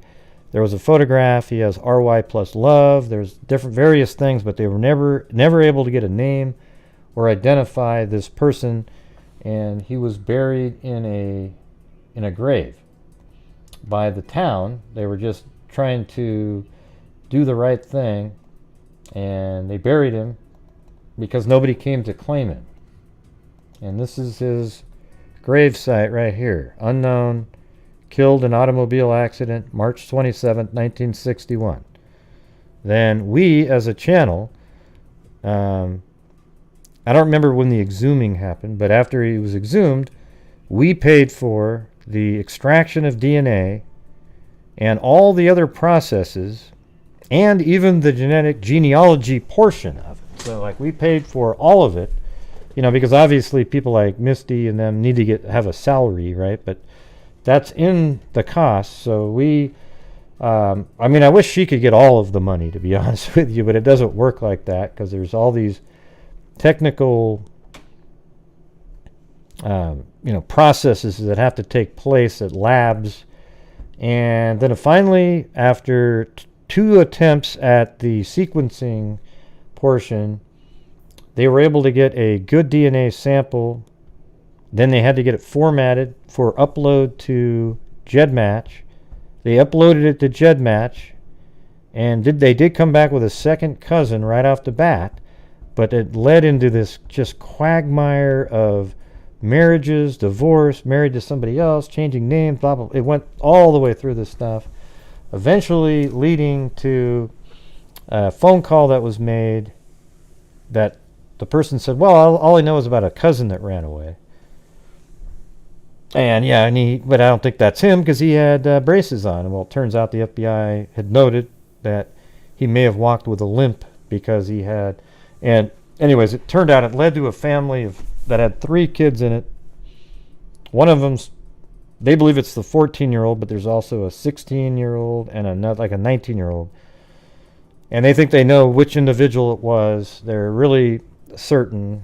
And so they called me on the phone to let me know they're going to be on the show on Saturday to go over the process of how it all worked. I mean, just in the short conversation I did have, it was crazy how it just, I don't know. It was, I mean, it just sounded really complex, but Misty, her brain works so incredibly well in this field that her and just, talking with other people, boom, boom, boom, they nailed it. It sounds like tentative identification has been made. They're waiting for the birth certificates, and they're also in contact with the coroner down there. And then they're going to do an article that's going to be put out, and boom. Okay? So there you go. I'm excited, and I'm proud of myself for having a channel to be able to do this, and I'm really proud of all of you guys for making it possible for us to even have a vision like this and do it. All right, this one used up about $8,000 of the pool, and we have another case, and then we were also halfway funding a third. Okay, the second one is a criminal case that we're not going to get to know anything about it until later. We won't be, updated throughout and so forth. Yeah. So it's freaking awesome. So every time you guys send in super chats or become a channel member or what have you, it all goes to the, help support my channel and the charities. All right. So it's usually about 50% of the net income from YouTube goes to the true crime related charities, and this year so far it's $35,500, and amongst that is the Polk County Sheriff of Grady Judd, $500 for a orphan that they had after a ridiculous murder. Charlie Project, $500. Rain, Violence Against Women, is $5,000. Nick Meck, the National Center for Missing and Exploited Children, $4,450. The Libby Nabby Ballpark Fund, $1,500. Our DNA Fund has $17,500 in it. Texas Equisearch, $5,050. And the Innocence Project, $1,000. So, regardless of all the hate out there, you might not like me or whatever, we're out there kicking some ass, and I wish everybody else is doing the same thing.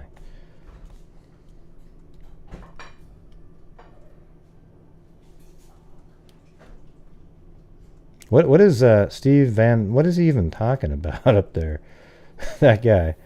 He didn't even make any sense. What's Hollywood, and what does that even mean? Who's Hollywood? What? I'm just going to block that person. Hold on. Oh, it's already been. Okay, good. God, these clowns, they just show up out of nowhere. Like you're talking about something, they just type something in. It's like they're just like, nah. It's almost like, let me try that again. It's like this. This is what those people are like when they show up.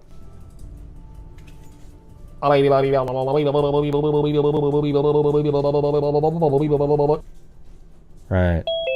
Exactly. Wow, I got another call. Oh. I guess they didn't want to talk. They wanted to see if it would blink. Yes, the number is good. I had people call in earlier. But I'll stop it now, though. Because I was going to end the show anyways. All right, everybody.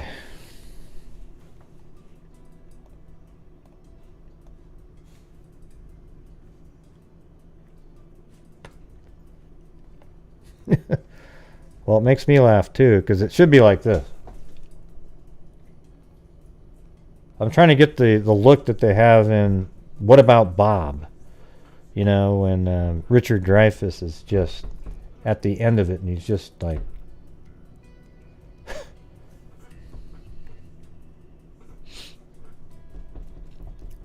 Well, it's okay, Terry Heikkinen, but it's the way you kind of corresponded. It wasn't working. You were trying to tell me what to do and how to do this and that and the other thing. And it's like, yeah, you know, just every once in a while, just kind of wait. You know, just figure out what's going on. I did a recap just for you, okay? So you didn't have to rewind it. We don't like people in here that whine and they always have a comeback like, oh, great, you didn't. You know, just get over it. Tomorrow, nobody's going to care again. All right, let's see where... There he is. Look at Blue, huh?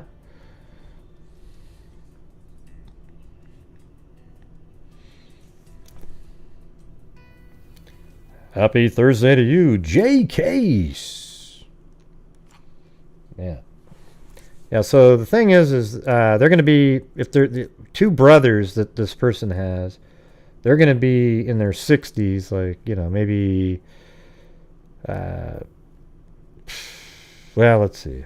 They could even be, hell, no, they might be 75 or something. That's pretty old, right? Yeah, because it's 50 years ago. No, wait, that's 60 years ago. What the hell am I talking about? It was 60 years ago when he went missing. So then you have to add in 17 or 14 to that, and so that'd be 74 he would be if he was still alive, and his brothers would be 77. Man, wow, that's old. You know, it's not really that old anymore, but I'm just saying, you know, there's a chance that neither one of his brothers could be alive at this point, because they'd be like 75 or 77. I added that up earlier. I mean, imagine how weird that is. He's been unidentified for 60 years. 60, almost 70. In March of this next year would be almost 61 years would be in March of next year. Because that'd be 2022. Yeah, that's right. So they might not remember much, huh, Jay?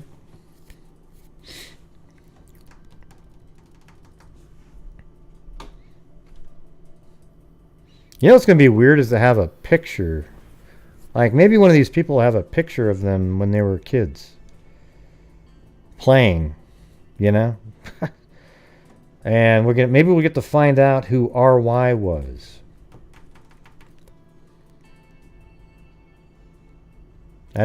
Just type it in again, Zozo. I didn't see it.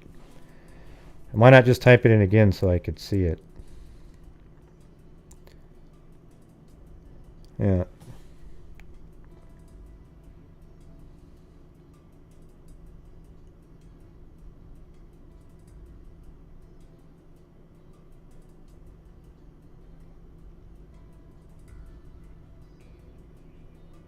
Oh. You could have just typed it in again. I don't know. Why would they reinvestigate it? They would have investigated it while he was in jail too, right? And by the way, why are you even looking into... I mean, like, what made anybody look into that at all? To know that. That's such a random thing to know. Was it because of the case the other day that was in the same area, or...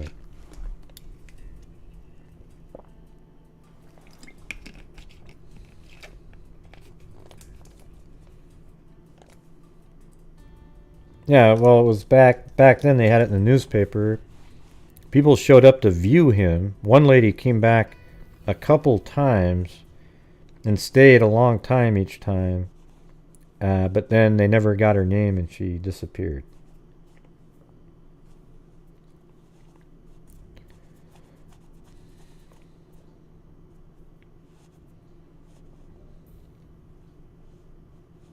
Yeah, me too. I want to know what was going on before. I'm sure they're going to have all the information.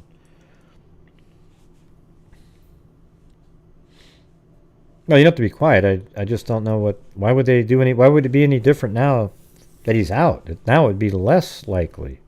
They had him in jail where they could ask questions, and I don't know. What I hope is somebody tries to get it out of him somewhere. Yeah, and that's impossible for you, Zozo, to be.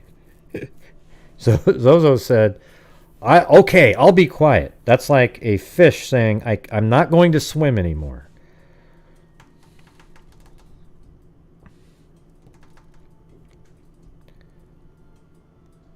Yeah, well, it doesn't need to be cleaned at all anymore, Richard, because that's not what'll be on it anymore. And it has been cleaned. This is just an older picture.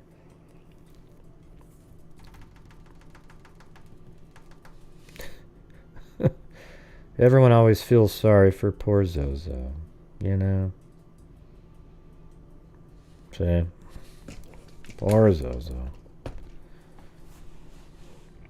I don't know why that would trigger the investigation if he got out of jail. Maybe they'll listen to his phones now and see who he's talking to.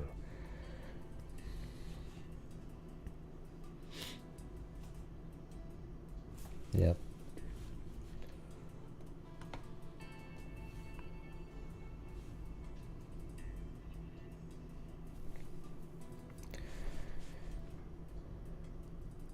Huh? Maybe she knew something, but why not say something? Who? Who are you talking about? Who's she? Who? Oh, the lady?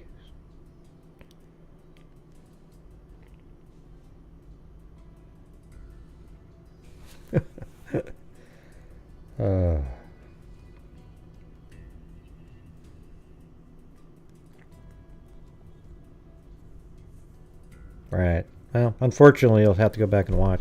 Here's the thing, everybody. What you should do is, I'm not going to do a recap. What you guys should do is watch my channel every once in a while. And you'd know this case because we've covered it 5 times. So we've gone over it 1 million times. It's one of the ones that we've funded for genealogy. And it turns out we're right at the point where they have an identity. They're just not revealing it yet. They're doing some final checks. And that's what we're at. I'm not going to go over it again. Okay? It's almost like people are doing that, almost trolling at this point. Yep, we went over that one.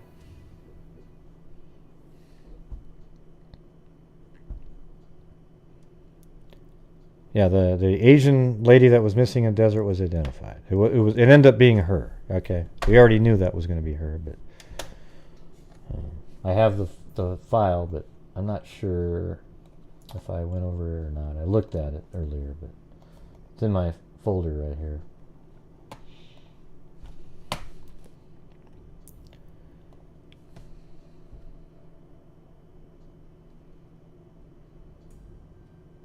Yeah.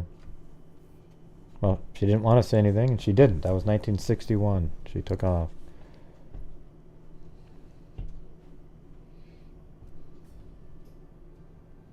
I don't even know who Gloria Williams. Wasn't that a case that we just did? Oh, is that the girl? That's the one. That's the mom that just had her kids. Or her 9-year-old kid was dead for a year in the apartment, right? Is that who that is?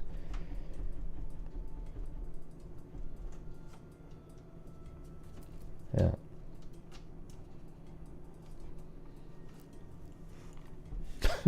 I think it's funny when people come in and ask you to do a recap when they couldn't even have been here. I don't care, Heather. I'm glad to lose somebody like you. Bye-bye. God, I hate people like that. I don't mean to try to tell you what to do. I just feel very involved in the show. Am I being trolled tonight? It's really strange. It's really weird.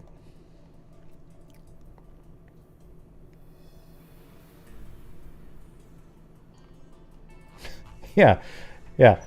So the thing is, I recapped it twice tonight, And then I have somebody else come in and say, can you recap it again? Why not just use the rewind mode like every other adult would do and go listen to it instead of stopping the show in the middle because you weren't here? Okay, now listen everybody.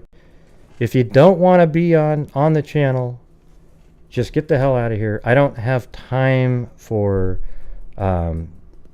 whatever you want to call it. I just do my show, and if you're not here, you're not here. I turned rewind mode on for people like you, and now you want me to stop the show.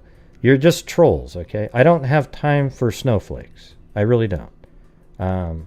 I want people that are serious about true crime, that want to come in and figure shit out and be part of something, because we're getting stuff done. You sound like an absolute baby to come in and start crying. You just lost a sub. Do you think I give a shit? Every night, listen, let's do it again. Hey, everybody. If you believe Sandy Hook is fake, unsubscribe from my channel immediately. All the rest of you trolls watching right now, unsubscribe immediately, okay? Hey, if you believe all these different things, just get the hell out of here. I just want normal people that have brains, okay? That's it. I hope everyone is enjoying their evening here with Huzie and the Freaks with Huzie on lead vocals, Zozo on guitar, You're not Grady that on large bass, of an audience and to have watched keyboard it. and Sazmare Okay, on backup all right. vocals. Here they are with Disco Fever. Yeah. Yeah, see, I just lost 7 more because I told them to unsubscribe if you believe Sandy Hook is fake. I'm so proud to get rid of those people because they are dumb. Okay? Hey, what about the girl with the brown hair, everybody? Well, you know what? There's a lot of people with brown hair. They're at every single crime scene, I would imagine. Yeah. Let's see if we can get that down. Keep going. Keep going, everybody. Yes. God, I'm just so sick of it. Yeah, I'm just... You know what I hate? I hate people that just... I don't know what it... I can't even explain it to you. Like... I don't even know what the word is. They're almost just... They just float around and create things. Issues. There's nothing going on. Yeah. Tonight's show, hey, trolls, please, keep going. At one point, I'm going to get rid of all the wasteland people and start over again. All right? I'd like to get down to 1,000 if we can, and then we'll start from there with a good solid base. That's incredible. And we started the show with 67, 562, and now we're down 15 people. And I want it to go more because I actually love it when people leave when I say the things that I say, because that means they're not going to ever appreciate it, and it's good to have them not be here. Yeah. Well, I know what you're saying, Holly, but I like to acknowledge them. That's the difference. I like to call people out on their ridiculousness, and I don't care if it ends up where I'm losing somebody. What I know for a fact is that we do good stuff here.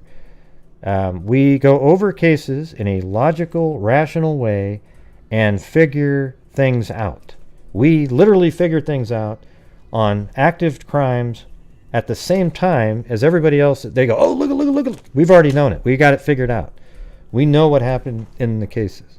We're also donating to all these charities like NCMEC, RAIN, and Texas EquiSearch that do a world of good for a lot of people. We're donating money to DNA Fund, and we're right at the verge of getting the first one solved with the money that we spent. Now, if you want to go watch the Clown Show, other channels, feel free to do so. I'm not saying they're all like that, but there's some out there that really couldn't give 2 shits about doing anything worth a damn. They just do shows to get the likes and the views, and I don't care if you like my show. I don't care if you watch the damn thing at all. I just want to get stuff done. So if you want to be part of that, then please be here and enjoy it. And if we get in an argument one night, don't cry like a baby and go somewhere else. Or go ahead and go somewhere else if you want to cry like a baby. But if you can just deal with it, the next day everything's fine again, then please stay around. You'll fit in just fine because we're like an actual family where there's arguments and people are fighting, sometimes about a case and an opinion or about something. And then the next day we're moving on to something else. If you can't be one of those people where you have to cry and whine and send emails and get worked up, I don't want to deal with it, okay? I don't have time for it. Nobody else does. We're trying to get shit done, okay? I have to get a show ready every single night for 3 hours, and that's what I do. And listening to whining crybabies isn't one of the things that I choose to spend time doing. All right, there we go, everybody. Great night.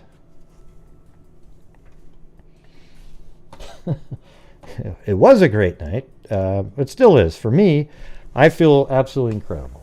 Okay? But what's sad is even on a night like this, you get whack jobs that show up that really, you almost want to hit the cuckoo button. Where is that one? Here we go.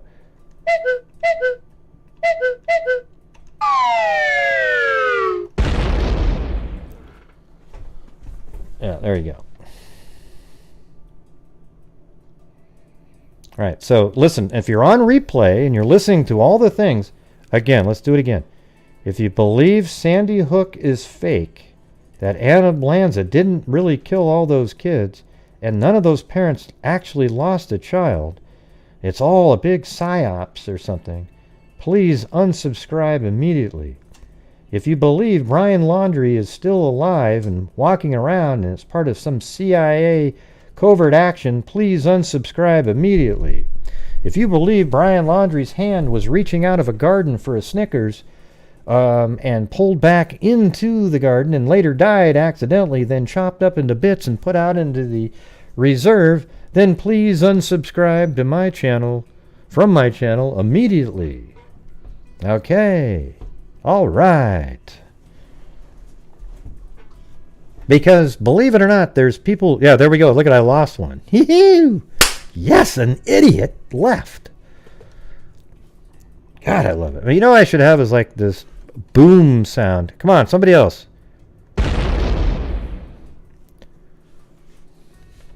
Man, you know how great that feels? When you say that... Oh, God. Now I got one back. I hope that wasn't the same one.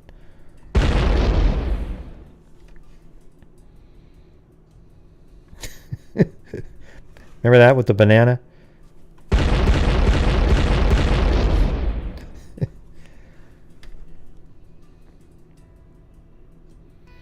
Oh yeah, if you believe the earth is flat and not a sphere, then please unsubscribe immediately.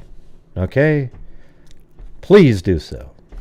I don't want somebody with a brain that works like yours watching my channel. Unfortunately, I can't, or commenting, or liking, or subscribing. Unfortunately, I can't control if you're watching it. Just please don't make your ignorant stupidity known in the comment section. Please and thank you.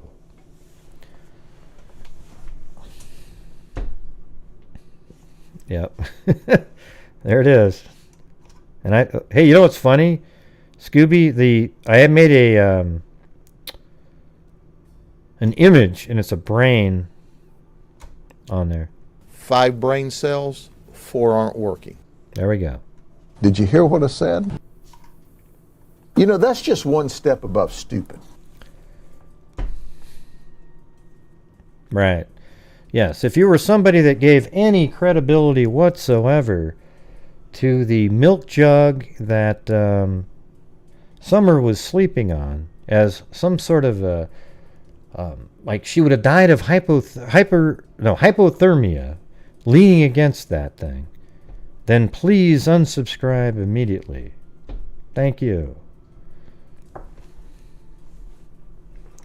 If you think Don Wells was inside the shed when it was cracked open a little bit, please unsubscribe immediately. You know what I should do is have that at the start of the show, have this running list. So we get the show started off down about 10, and we'll never go anywhere. We're going to stay the same because it seems like a lot of the people that just show up randomly when there's a big case and subscribe to channels are actually made up of a lot of really dumb people. It's amazing. Hey, thank you. Pink is my RX. Welcome to Megazoid.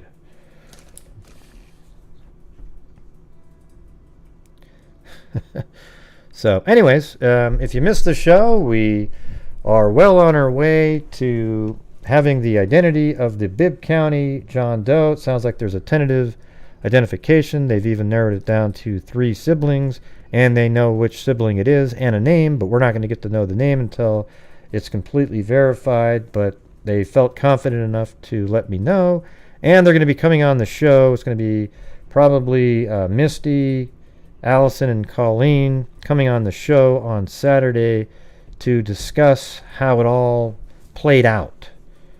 Okay, so that'll be cool, everybody. Yes, so finally, and again, it's all because of the freaks.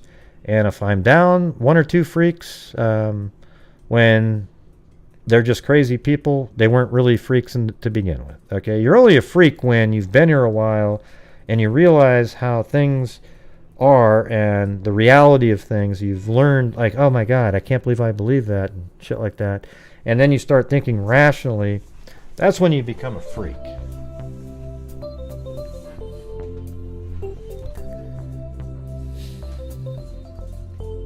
The dog is in my face. See you later, Monica Foster. Well done, Grand Freaks. Finally he'll have a name. That's right. True dat.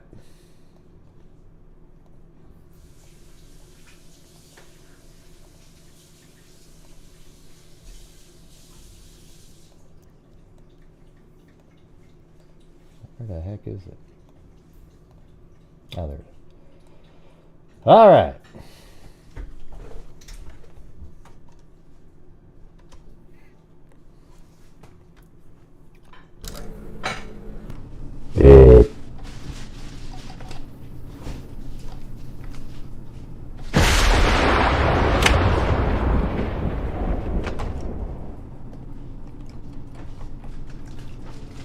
Thank you to Emily Flotilla. Dusty Ramona became a channel member. Cassandra Morris. Rita Schaefer. Axelot. Sweet Home Alamanda. Crystal A.K.A. Beaver Gaming sub Crystal with a cat eye. Cassandra Morris. Kim Holmes. So kind. Froggy Mom cat eye. Holly Won't. Kit Kat. Cairo. Trima Coltrane. Freaky Lizard. LM. Cairo. TTJO Tracy. TTJO Tracy. Cheyenne R. Linda Howell, as in Linda Mulligan Howell of the cattle mutilations and crop circles. Tommy Lee. LM. Hater Nation News Network upgrade to Megazoid. Kimberly Hennessy. Emily Flotilla. Matt Pavia. Carolina Girl. Hater Nation News Network. Laura Nelson. Speakeasy Dallas. Randy C. Cassandra. Channel members. J. Case. Thank you. Pink is my RX Megazoid. And Zozo.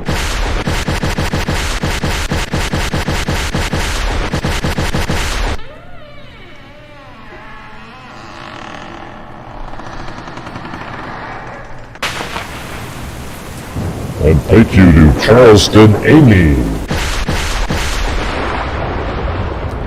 And cold truth.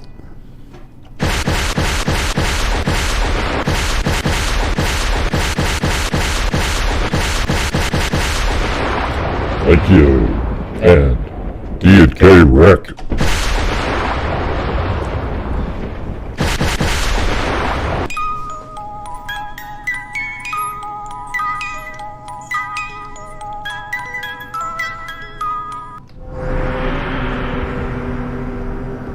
Halloween's coming.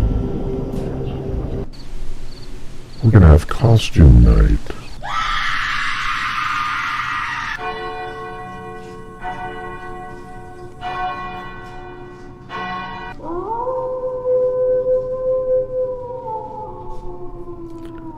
The dog's name is Blue. Blue was a scary dog 1,000 years ago. He was still cute back then, though.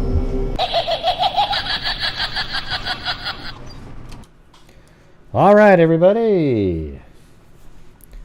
I guess we will see you guys tomorrow, which is the 29th, and that'll be Friday. And then on Saturdays, when we're going to have the guests come on to talk about the Bibb County John Doe, where it sounds like he's going to get his name back here pretty soon, and we will be responsible for paying for that and keeping the financial ball rolling on the case. All right?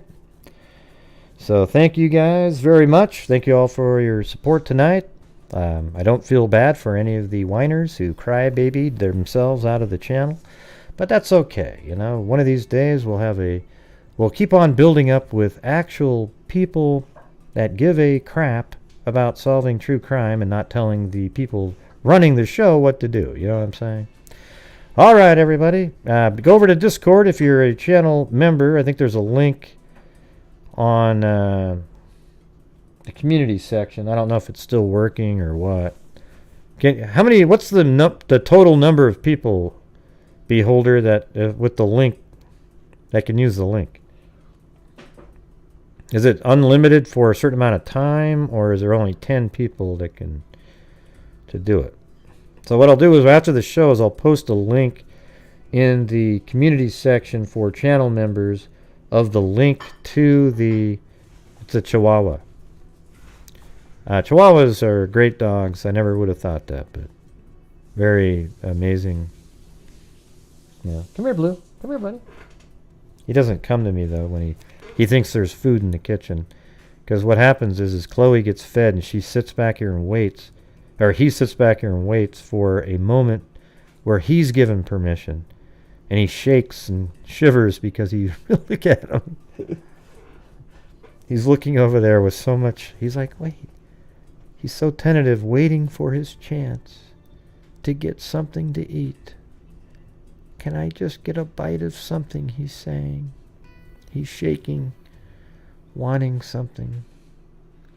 He's wanting something so bad, but it's just not his turn yet, but he hears it. He can hear something. I don't know, he's like 7 at this point.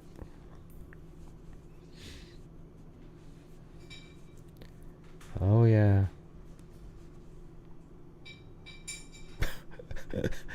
He can hear her collar hitting the plate, hoping to God that now he's looking up at my wife, who's standing over the counter looking at him. He's just wondering if he can have his little morsel of food off that plate. Look at him. Ah, the poor guy. Good night, Paulette Leonard.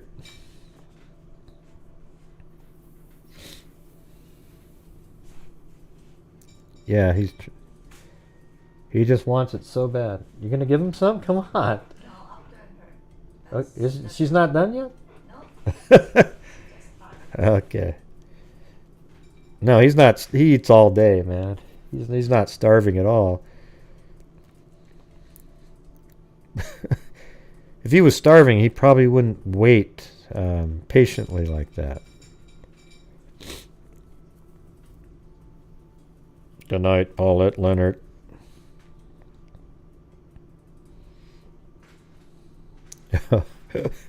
You can hear. You can definitely. You know what's cool about Chloe's? She'll actually walk away and leave a couple morsels for Blue. Most of the time. See, he heard me say his name, but he's not. He doesn't want to come over here. He needs to be ready to go when there is some food to be had.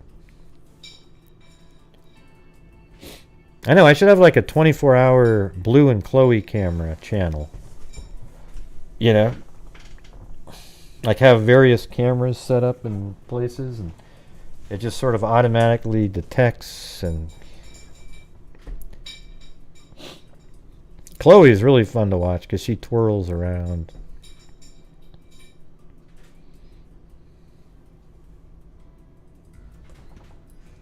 What is she eating over there? Meat? Oh, you give her chicken every day. She goes, I'm giving her chicken just today. Come on.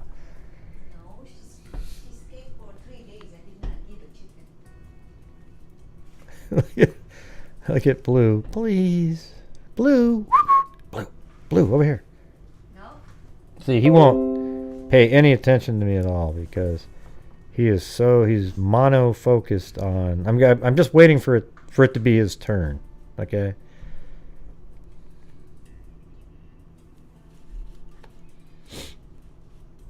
And by the way, if you haven't seen, this was my other dog. Look how cute that guy was. Rocky. Pomeranian with the... it's almost like a seal cut or something. I think they called it a lion cut. He died, though. He died just, ate some grease. He got into something and like pancreatitis or some shit like that.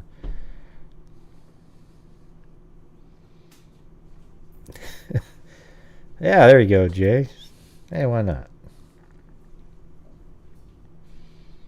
Oh, look at him. Oh. Come on, Chloe. Come on, Chloe. Come on. Chloe. See, now Blue's eating. Just swallow without chewing. Yeah, he just went over there and sucked it down like a vacuum cleaner. I mean, Blue, when he eats it, there isn't even... I don't even think he chews ever. He just sucks it down and... Is Chloe still trying to get some? Come here, Chloe. Come here, Chloe. Come here, buddy. See, Chloe got to eat tons and tons of food right there, right, Chloe? Were you going to go try to poop somewhere? Is that right? Yeah. You were going to go poop. I know it.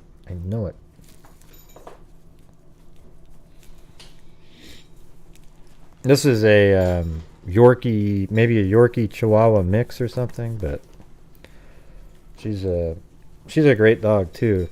We get nervous putting her outside because if an owl or something came by, they'd probably come down and pick her up out. She only weighs 4 pounds, 3, maybe 3.5. She's getting bigger though.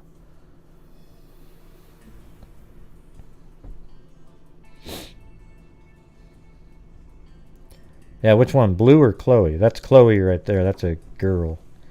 Who was the one that gave the name in that contest? Because we did everybody was gave a name for the dog, and then Chloe just fit so perfectly. Oh yeah, like a barred owl or a great gray, and they would come down easy. What's it saying there, Jay? In the Wall Street Journal. What's it about? Don't read the latest. I don't even know what in the Wall Street Journal would be the latest. It's a pretty big magazine or periodical, whatever the hell it is. Newspaper.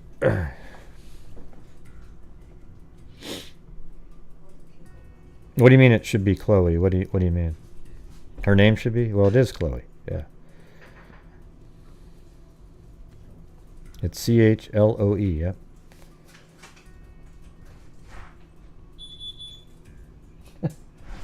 On the show, she was twirling around on the seat there. Or actually, when you got home, she was going like that.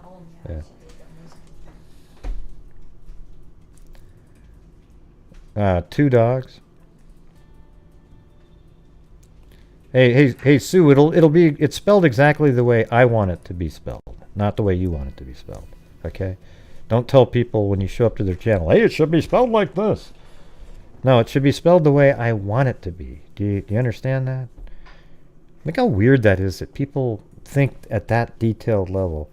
Yeah, my dog's name is Chloe, Chloe. Well, it should have an E at the end. You get what I'm saying, everybody? It's got to have the... Come on. I know it is, because you're from Paris. Is that it? You need the accent mark on it? Well, don't you know it should be Westy with a E with an accent mark, okay? Let's not get carried away here.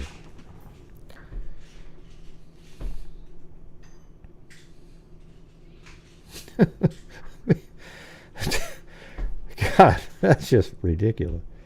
Come on, Sue Ellen from Paris. Yeah, I'm going to spell it totally different. It's going to be like this.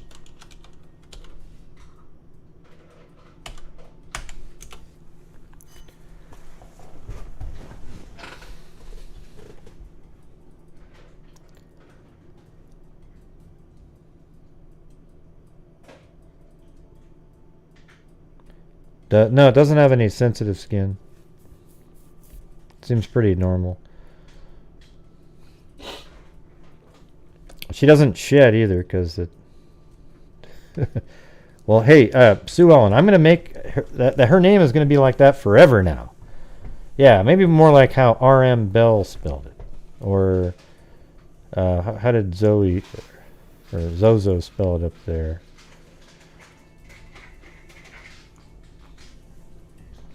So, Jay, what is it, man? Tell us what the article is about.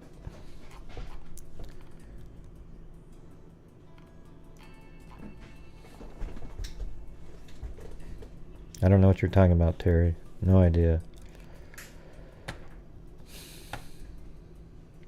You want my social security number too, Christy? I live in Oregon. And it's Oregon.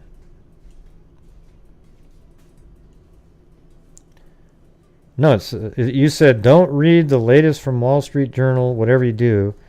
And then I've scrolled down and do not see one more comment from you. So you didn't. Okay? I'm being serious. You did not comment again after that comment. Don't read the latest from the Wall Street Journal, whatever you do. And then you scroll down, and that's the last J Case comment. And you don't say anything else again, and then you say I did. No, I'm not going to keep going above it. I'm going to look below it. You said don't read it. Whatever you do. And so that should be below that, where you answered the question about what was it about. It's not there. No, I can't see it. I don't think anybody else can either. You're not telling me it's above that, are you?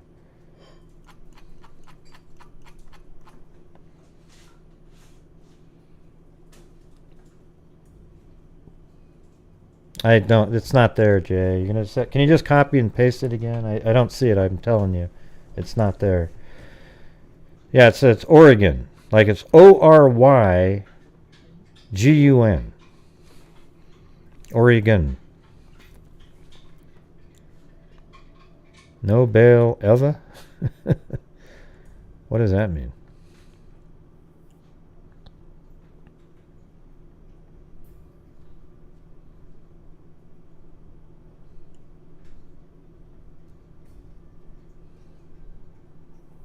Yeah, there's no... I don't even see Tawny. See, it says, don't read the latest from Wall Street Journal. Then there's Jen H., Madison Jewell, Beholder, Chris Ramsey, Terry Heikkinen, this account. I'm not going to keep reading through it, but you don't show up in there is all I can tell you. You're not in... On my screen... Well, here, I'll show it to you. Here, watch this. All right, here, look at the screen right here. Watch. Can you see it? Here, let me go to the bigger... This middle... Oh, shit. That's what I'm feeling like right now. Yeah, watch. So I'm going to scroll up here, and there it is. Can everybody see what I'm doing here? It says, don't read the latest from the Wall Street Journal. Then that's your icon there. Then you scroll down, and keep going down. Look, I'm going down, and there it is again. I did. And then I said, no, I don't hear it. And then your next one is, keep looking. And then down here you said it's between Sue and Tawny. You get what I'm saying? So it's not there. Okay, I'm just trying to be honest with you. I don't see it. You just typed it in again.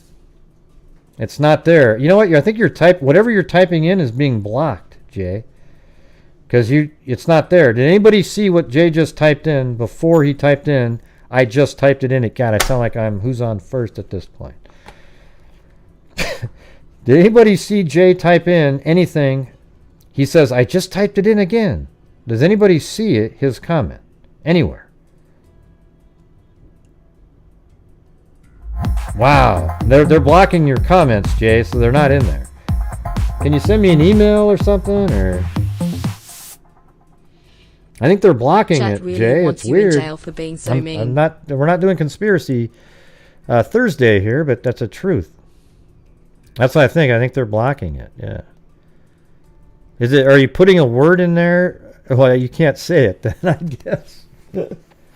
Oh, crap. They're blocking a New York Times article content. Okay. Can you try to word it in a way that would be politically correct and that you could say it? Like, try to say something really generic that it would be about. And then I can try to look it up. What do you mean, movie star memories? What are you talking about?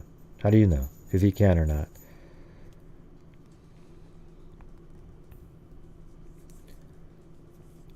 Are you sending me to jail, Freaky Lizard? It's kind of late.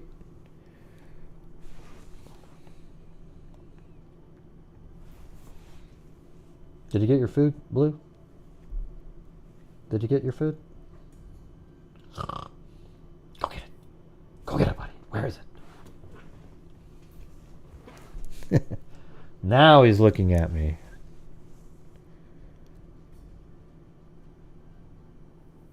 Oh, wow.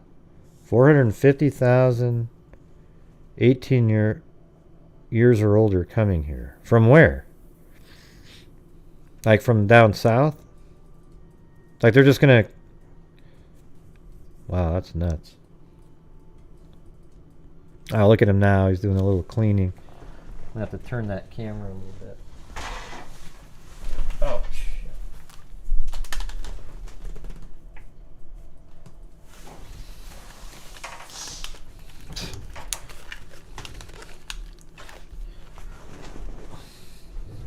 Pulled my head off with that.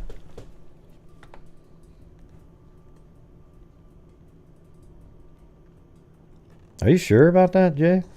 That's a crazy number. Yeah, to bring in a new voting block because of the poor outcome of what's going on, right? Is that what's going on? Kind of makes sense.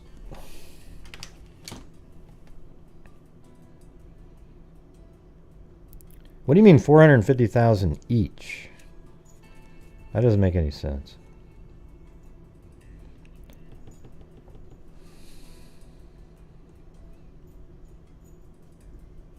Oh, $450,000 to people 18 years older.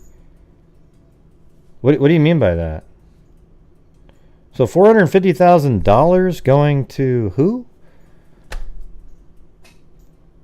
Just random people that are over 18? What the hell does that mean?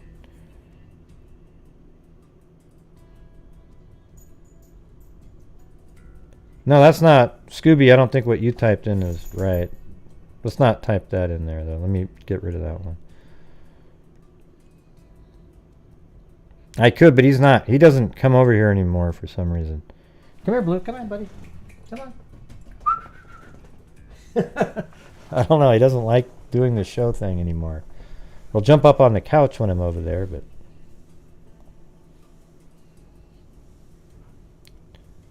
Wait, what do you mean? So who is getting the $450,000 a piece? Who's getting that?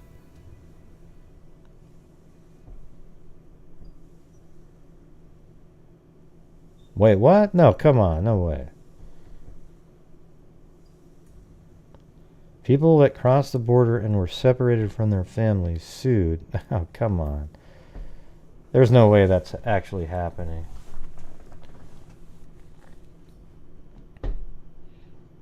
How much money is that? How many people are going to get that money? Like 1,000 people or what?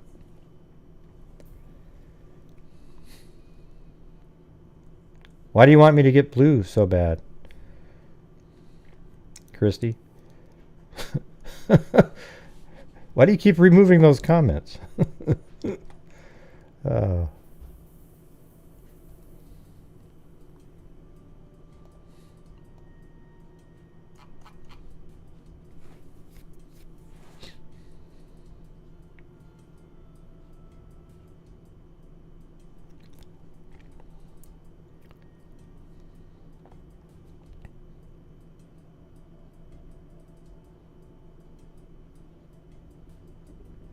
It says 1 billion. They're saying tens of thousands. But why would they get a nickel? Like what was it for? Oh man. Oh well. Whatever, you know. The world's just going to hell at this point. Here, I'll go get blue just for you. Hold on. Come here, Luke. Come on, buddy. Come on, buddy. Come here, Blue. Come here. Come here. Come here, buddy.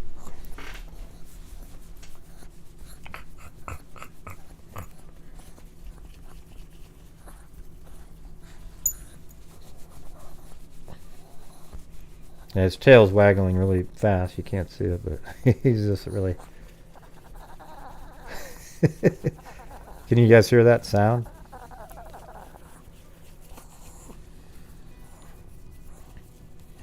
Can you hear that?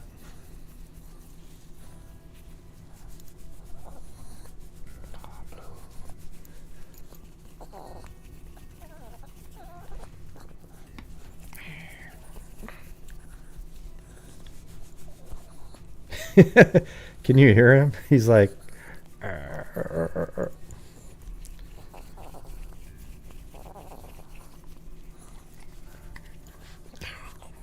Oh.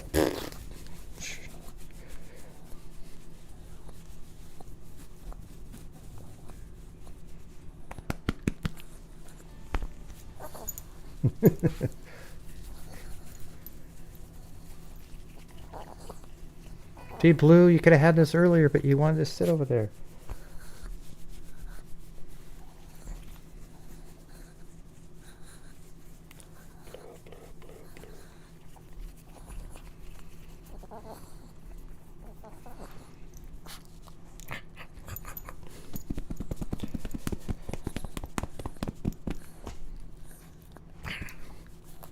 See, that's what he did right when he came over to the house that first time he came in, and he sort of leaned in like that. I was like, okay, yep, we'll take him.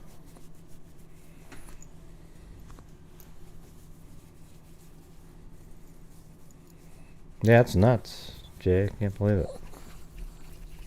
Now it's Blue. He's like 7 or 8. A Chihuahua. I would recommend Chihuahuas to everybody now that wants a little dog that is just, they're really loving and just great dogs, you know. They do bark at vehicles and things. But. Hi.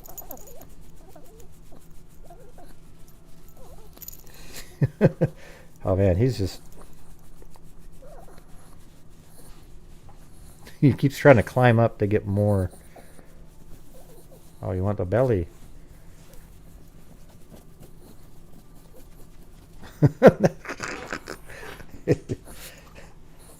He's just really pushing up into me to get more.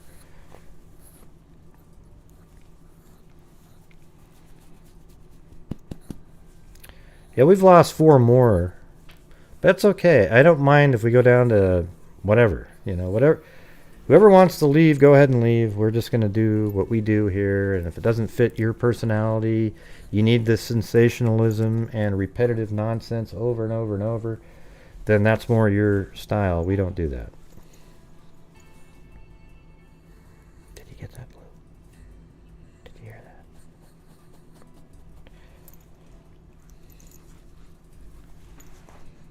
that? Okay, there you go. Ah, yeah. You could probably just pass out right now. Hey. Yeah. I think he liked that. He had a good time.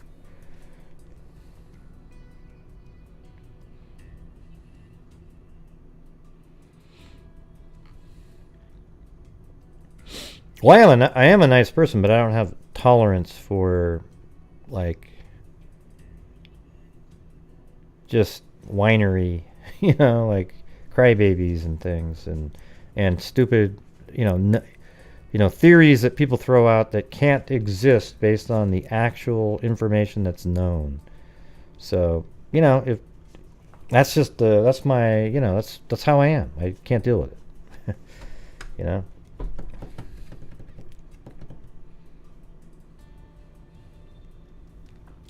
So, anyways, you guys, thank you.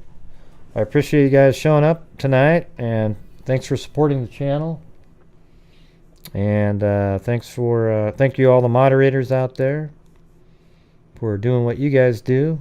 Trying to run a better ship here.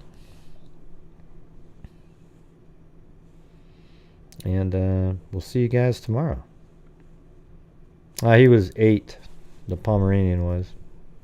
He would have lived a lot longer. He'd probably still be alive, maybe even today, but he'd be too old. Look at Blue. He's gonna go to sleep now because that felt so good. Oh, come on, Jay. Zozo. Hey, what was that? What did you say earlier, Zozo? Oh, the guppy face. That was hilarious. Her face looks like a guppy. Ah! What does that even mean? I guess I have to go look at a guppy. I know it's not good, though. Yeah, it's going to be cool on Saturday. If anything changes, if people can't do it or whatever, I'll let you guys know ahead of time. Like serial killer Sundays is what I try to plan on doing, but there might be Sundays where I didn't have time to do a serial killer. But, whenever we do one, it'll be called Serial Killer Sunday, and it'll go inside the serial killer playlist. Yeah, we have guppies over here. Yep.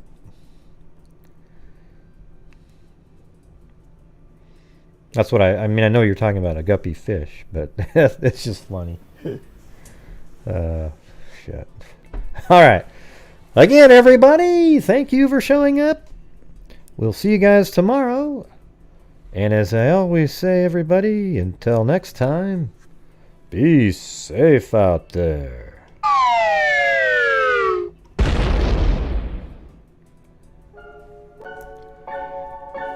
Yeah, I've been doing this true crime thing for quite a while now.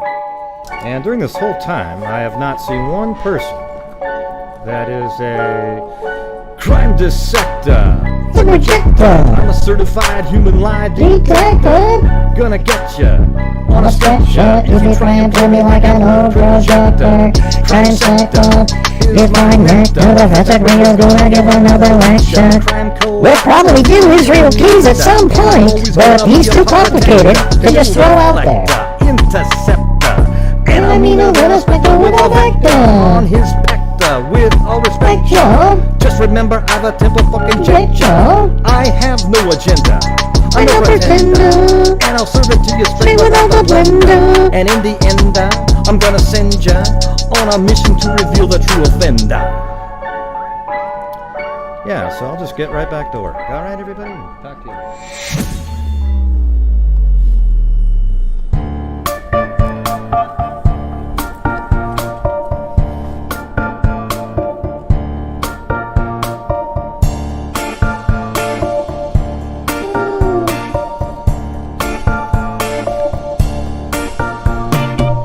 When I'm in the mood, I spin control on my food, but I don't eat it. I chew it up and spit it out and repeat it. It's not a treat, the troll is bleak, just one of the ways that I defeat it. Staying in my groove, and there's a troll on the move, just takes a second to remove, 'cause every time I conclude, the troll is gonna lose. Nice try, lizard eye, I see you creeping on the sly. Why you think you're so fly? Such a whiny cry, battle me, you're gonna fry. Gonna send you out to mummify. Time to say goodbye.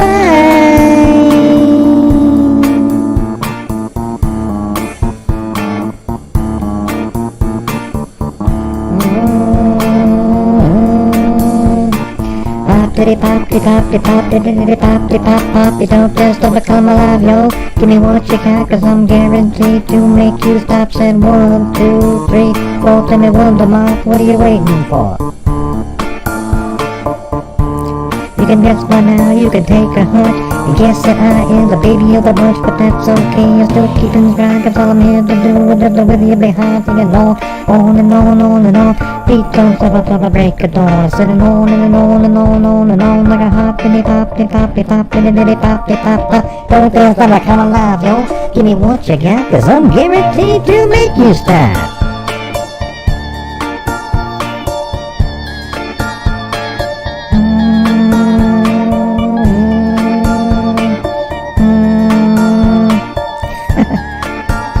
Talking about R.M. Bell, it's me, Mary Lou, okay? Gee.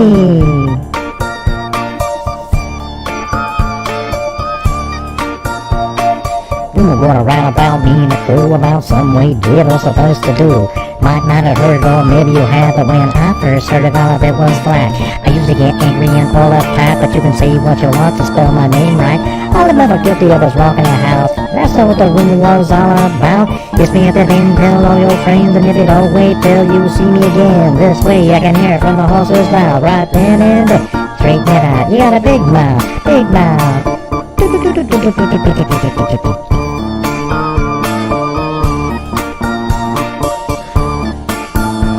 Am I able to rap tonight, Mary Lou? No, you cannot, Timmy. You cannot rap tonight because you're boring as hell. What do you mean I'm boring as hell? How can you tell if I'm boring as hell? Because I heard how you do it. You suck. That's not very nice, Mary Lou. Well, I wasn't trying to be nice, as you can tell. Yeah, Timmy, wasn't that obvious she wasn't trying to be nice? I mean, even a computer should have known that. I guess you're right about that.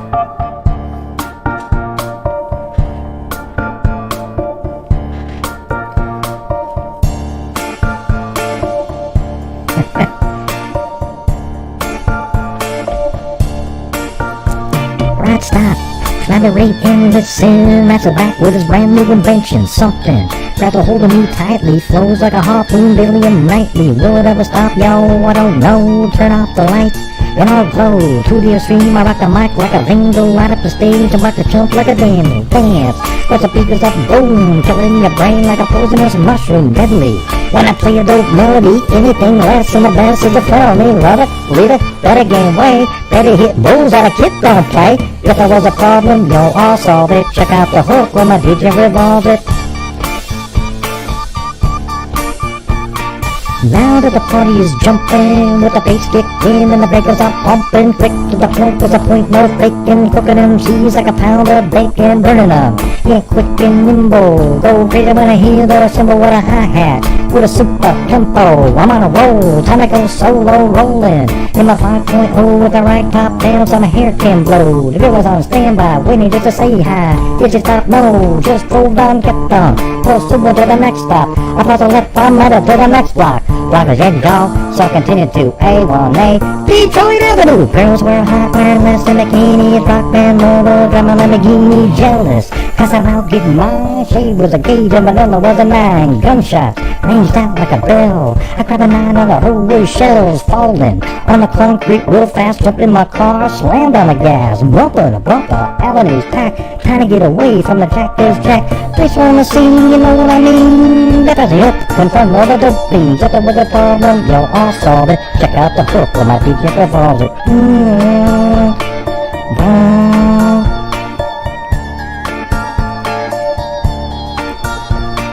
Here's a little story that I got to tell about 3 bad brothers you know so well. Started way back in history with that Rock MCA and me, Mike D. Had a little horsey that was all revered. Me and my horsey and a quart of beer. Riding across the land, kicking up stanza. Posses on my tail cause I'm in demand. Rumbly beastie I.E. All the time I settled out, nobody. Someone's beating down on my baseball hat. It was getting hot, it was getting flat. Looking for a girl, I ran into a guy. His name was MCA, I said hi to, he said hi.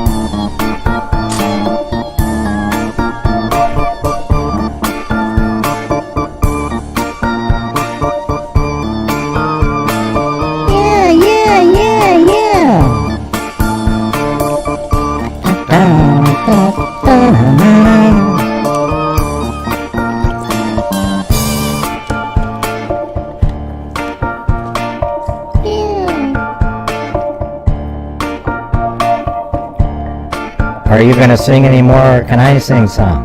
No, you cannot. Why not? Cause Zozo said you can't sing. She likes me more than you.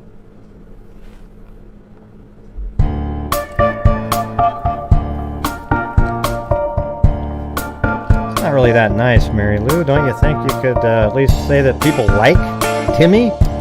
No, I don't.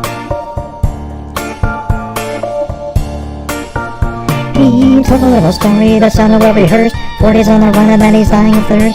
Blue was in my hand and he was on my tip. They sold the soul short and dry, he asked me for a sip. Second I got some, I said you can get none. At a chance I run, pulled a shotgun, quick on the draw, thought I'd be dead. Put the gun through my head and this is what it said. Name is MCA, got a license to kill. Hope you know what time it is, it's time to get ill. Now what do we have here? An outlaw and a beer? I run this land, you run this and I'll make myself clear.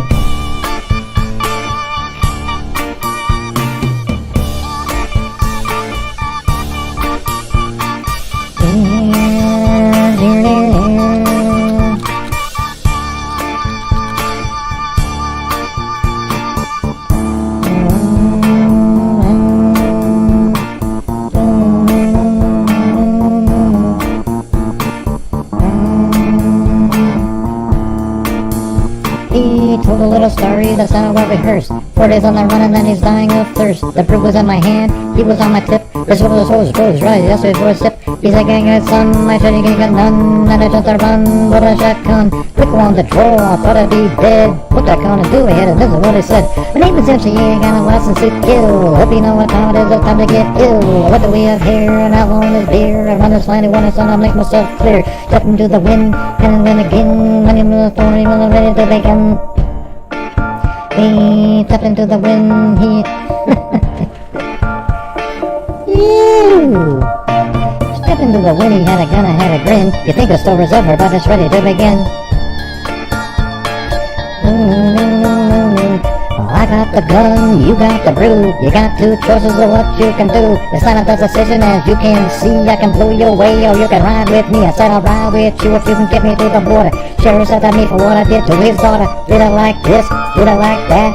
With a wiffle ball bat. So while on the run, the cop got my gun. Right about now, it's time to have some fun. King at Rock is my name, and I know the fly spot where they got the champagne. So we rode for 6 hours and we hit the spot. Beat was bubbling and the girl was hot. The dude was staring like he knows who we are. Took me up the spot next to him at the bar. MCA, yippee-yo, you know this kid? I said I did, but I know he did. Kid said get ready, this ain't funny. My name's Mike D and I'm about to get money. Pulled out the jammy, aimed it at the sky. He yelled, take him up and let 2 fly. Hands went up and people hit the floor. He wasted 2 kids, ran for the door. I'm Mike D and I get respect. Casting your jewelry is what I expect. MTA was with it, and he's my ace, so I grab a piano player and I punch him in the face. Piano player's out, music stopped, boy got 8, he got dropped like P, grabbed the alley, MTA grabbed a gold, grabbed 2 girls on a beer that's cold. That was pretty good, Mary Lou. Thank you, I know, thank you. Wow, hey, Mary Lou, she was pretty good right there. You gotta give her some credit. Thanks, Cindy Leon. What about me, Gray? Well, you get nothing and you'll like it. Good, Gray, that's so mean. Man, you're such a drama queen. I know, but people like it.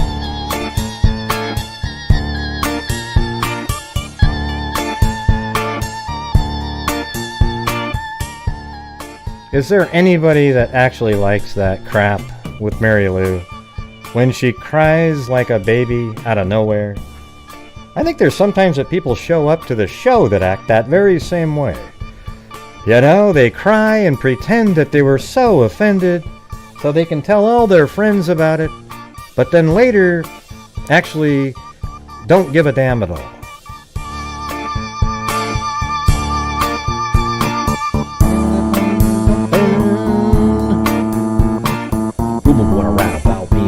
About something we did or supposed to do. Might not have heard it or maybe you have, but when I first heard it, all of it was black. Used to get angry and all of that, but you can say what you want to spell my name right. All I'm ever guilty of is rocking the house. That's not what the room was all about. It's me, I sit and tell all your friends, and if you don't wait till you see me again, this way I can hear it from the horse's mouth, right then and there with a straight head out. Got a big mouth, big mouth. Yeah, that's what I wanted to say too, Ray. Those people have big mouths, don't they? Yeah, that's what I was saying, yeah. All right, everybody, we'll see you guys tomorrow. Thank you very much. And as I always say, everybody, until next time, be safe out there. Be safe out there, Gray. Are you mocking me, Mary Lou? No, not at all. That's just how I think you say it. Oh, really? With that little snotty little attitude? Yes, you say it just like that. Be safe out there. Oh, I don't think I sound like that at all, Mary Lou. In fact, I might not even have you on the show tomorrow. What do you mean, Gray? You're so good.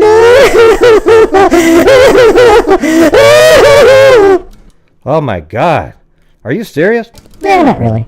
See, everybody? Fake as hell. Fake as hell. She does it every single night. You can tell there's no residual crying at 3 seconds later, and as soon as you hear that, you know it was all fake. All right, everybody, we'll see you tomorrow. And until next time, be safe out there. And also, you guys are all awesome for making the genetic genealogy possible by being such generous freaks. All right? Now let's see how many more subs we can lose tomorrow. Good night.